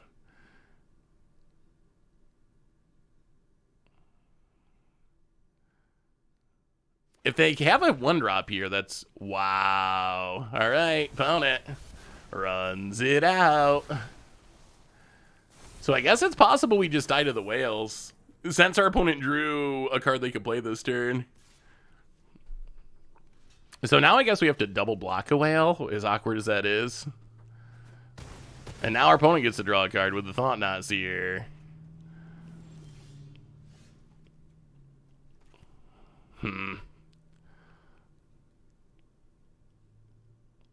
Well, let's microspawn. This is a good example of where not having access to Ugin's Eldrazi Temple is actually pretty painful. Well, run everything out. Pass the turd. We could do it like approximation of an Eldrazi Temple with Ugin's Labyrinth, but now it's painful because eventually we're going to want this Devour, but we can't actually cast it. The whale does not have flying. It looks like it should have flying, but it doesn't have flying. I thought the flair was look for 2 basic lands for the field. That's why the high price on the card. Yeah, it's essentially Cultivate. It's actually literally Cultivate, except you can cast it for free if you sack something. Yeah, I think I assumed it had flying too. It looks like it should have flying. Opponent down to 6. Grove Spiral. I mean, that whale's going to be sticking around, I guess. Opponent's cast a bunch of spells. But I don't know if they can keep attacking. Like, they're down to 6. Our opponent's done a decent amount of this to themselves. They might have to just stay on defense. Well, okay. 1, 2, 3, 4, 5, 6, 7. So we will pass the turn. Next turn. Now we can get back. We can get back the card from Mugen's Labyrinth and cast it and get rid of the whale, and then we probably win. About it. Uro. Okay, that's actually kind of a good one for our opponent. So much for the winning right now plan. Opponent. Uros. Draws. Gains.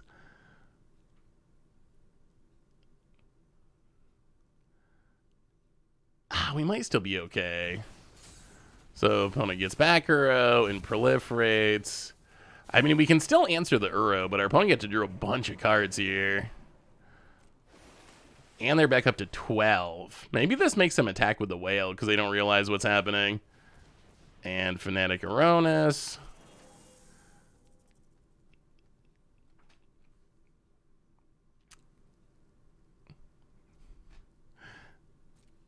Does the whale make Arena introduce a new sneakily not flying animation? I could see them doing something like that. Do we kill the whale? I guess. Yeah, let's double block the whale. Get rid of it. Trigger a Matter Reshaper. Come on. Big Eldrazi, big Eldrazi. All right, we hit a land. Well, tap this. Get back the Devourer. There's a Null Drifter. Well, first we need a Devourer. Snipe the Uro. Get in with the Thought Knot here. Null Drifter for next turn. Found it. Back down to 8. Pass the turn. It's gonna be close. About it. Hold. Oh, we're gonna top deck a Grazer. I got a feeling. I got a feeling that we're about to top deck a Grazer. I just can't shake it. I can't shake the feeling. About it. Fanatic Aronas, number 3. Little less scary now that they don't have a 4-power creature. About it passes. Well, Null Drifter full price. Draw 2. Oh, I knew it. Grazer. Oh my god, Grazer. I was expecting 1. I wasn't expecting 2 of them. I wasn't expecting that. Found it. Gonna block. Sure. It's gonna be coming back anyway, thanks to Eternalize. I found it. Pass the turn. Come on. Come on, something big. Something else big. More Null Drifters. We do get to Annihilate a little bit. About it. Yeah, Auto Tapper really likes the Labyrinth, apparently. Well, here comes the Fanatic Aronis. Opponent's going to have lots of manas for the time being. I wonder if they're playing anything big. Apparently not. Opponent passes. Waste. Well, go to combat. Attack, attack. Annihilate. Gotta do some... Only Annihilator 1, but still. Something. Opponent sacks. Maybe the Null Drifter gets there with flying. Well, kill the 4/4. The other ones can live. Grazer. No. Grazer. No. Matter Reshaper. And waste and go. Null Drifter? Null Drifter win? Growth Spiral. Desperation. And Eldrazi? Going out with the Eldrazi win? About it. Come on. Hold. We're so close. Null Drifter might actually be kind of good. Even Annihilator 1, like, it hurts, right? Like, having to sack a land or having to sack something, our opponent chose to sack a land. Sometimes you don't have to sack a land, but that does hurt. Grazer's even worse now because it's got the big arrow, so no one's going to accidentally attack into the sneaky reach. It's very obvious, like, don't attack into me, don't attack into me. It is a pretty good reanimation target. What do you think about the Nulamog as a reanimation target? Flage for our opponent.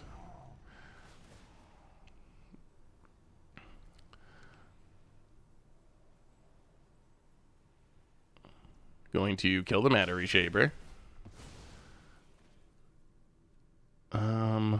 Sure. Ugin's Labyrinth. Opponent gains some life.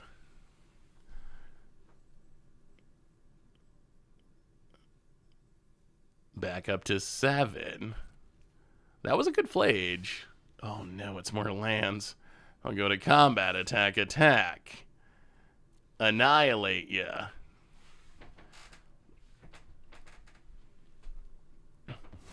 Sacks a land. Oh, you can't block with that. You need the white mana. You need the white mana, but oh no, opponent. Opponent. I'm pretty sure you need the white mana for your Flage. Nulamog as a reanimation target kind of relies on Evoke being everywhere. You need to find another way to get something in exile, right? To actually make it big and annihilate with it. Might be better in Timeless than in Modern. You can hit big stuff with S&T. Yeah, it could be true. I mean, it seems hilarious, like, if you can Goryo's Vengeance it. If you like Leyline Binding something big and then Goryo's Vengeance and sit in like Annihilator whatever 6 or something. Yeah, it is a Hunter Thompson shirt. I haven't read Hunter Thompson in a while, but I used to. Oh, some of my favorite books. Opponent. What avails? And cracks it to 2. I think our opponent punted. I mean, it might not have mattered. Yeah, Temple Garden tapped. I think they need to keep the Delighted Halfling alive instead of a Fanatic so they could Flage an opponent. GG's. Grazer. Grazer. Actually doing work. That's another Grazer. Well, Null Drifter. And that looks like an Eldrazi win. If they could have gotten back that Flage, they would have stayed alive. It might have actually made a difference. Wow. Wow. Well, yeah, I'm pretty... Well, I don't know. We played against an Alchemy card. I don't know if I should have smiled or not. But anyway, This set is pretty wild. That is our early access day stream. We only got through 8. Yeah, I guess technically Grazer was I don't want to give Grazer the credit, though. I can't give Grazer the credit. We've only scratched the surface, honestly. We got through not even half of the decks we wanted to play. There is so much to do in this set, which the good news is that means we're going to have a lot of really sweet decks coming up over the next few weeks. There is so much to explore. This was just the first tiny little taste of Modern Horizons 3, but we're going to have more streams. We're going to have Commander Clashes. We're going to have videos on the YouTube. In Modern, in Timeless, it is going to be super sweet. So on that note, everyone, I think that brings us to the end of our stream for today. We're going to give a little raid to Krim since he's streaming. Reminders on the way out the door. Replay YouTube. This we'd fight all the old streams. Normal YouTube. Tons of stuff coming up. Modern Horizon stuff starting this weekend or Monday-ish. And then one more reminder that our sponsor today is Card Kingdom. And if you need some magical cards, you can get over at cardkingdom.com/mtggoldfish. So most importantly, thank you to all of you. Y'all are amazing and awesome and spectacular. And I love you so very much. Enjoy the rest of the night. Enjoy early access. I'll see you next Tuesday for some more streaming. So until then, be good, everyone. I love y'all, and I will talk to you soon.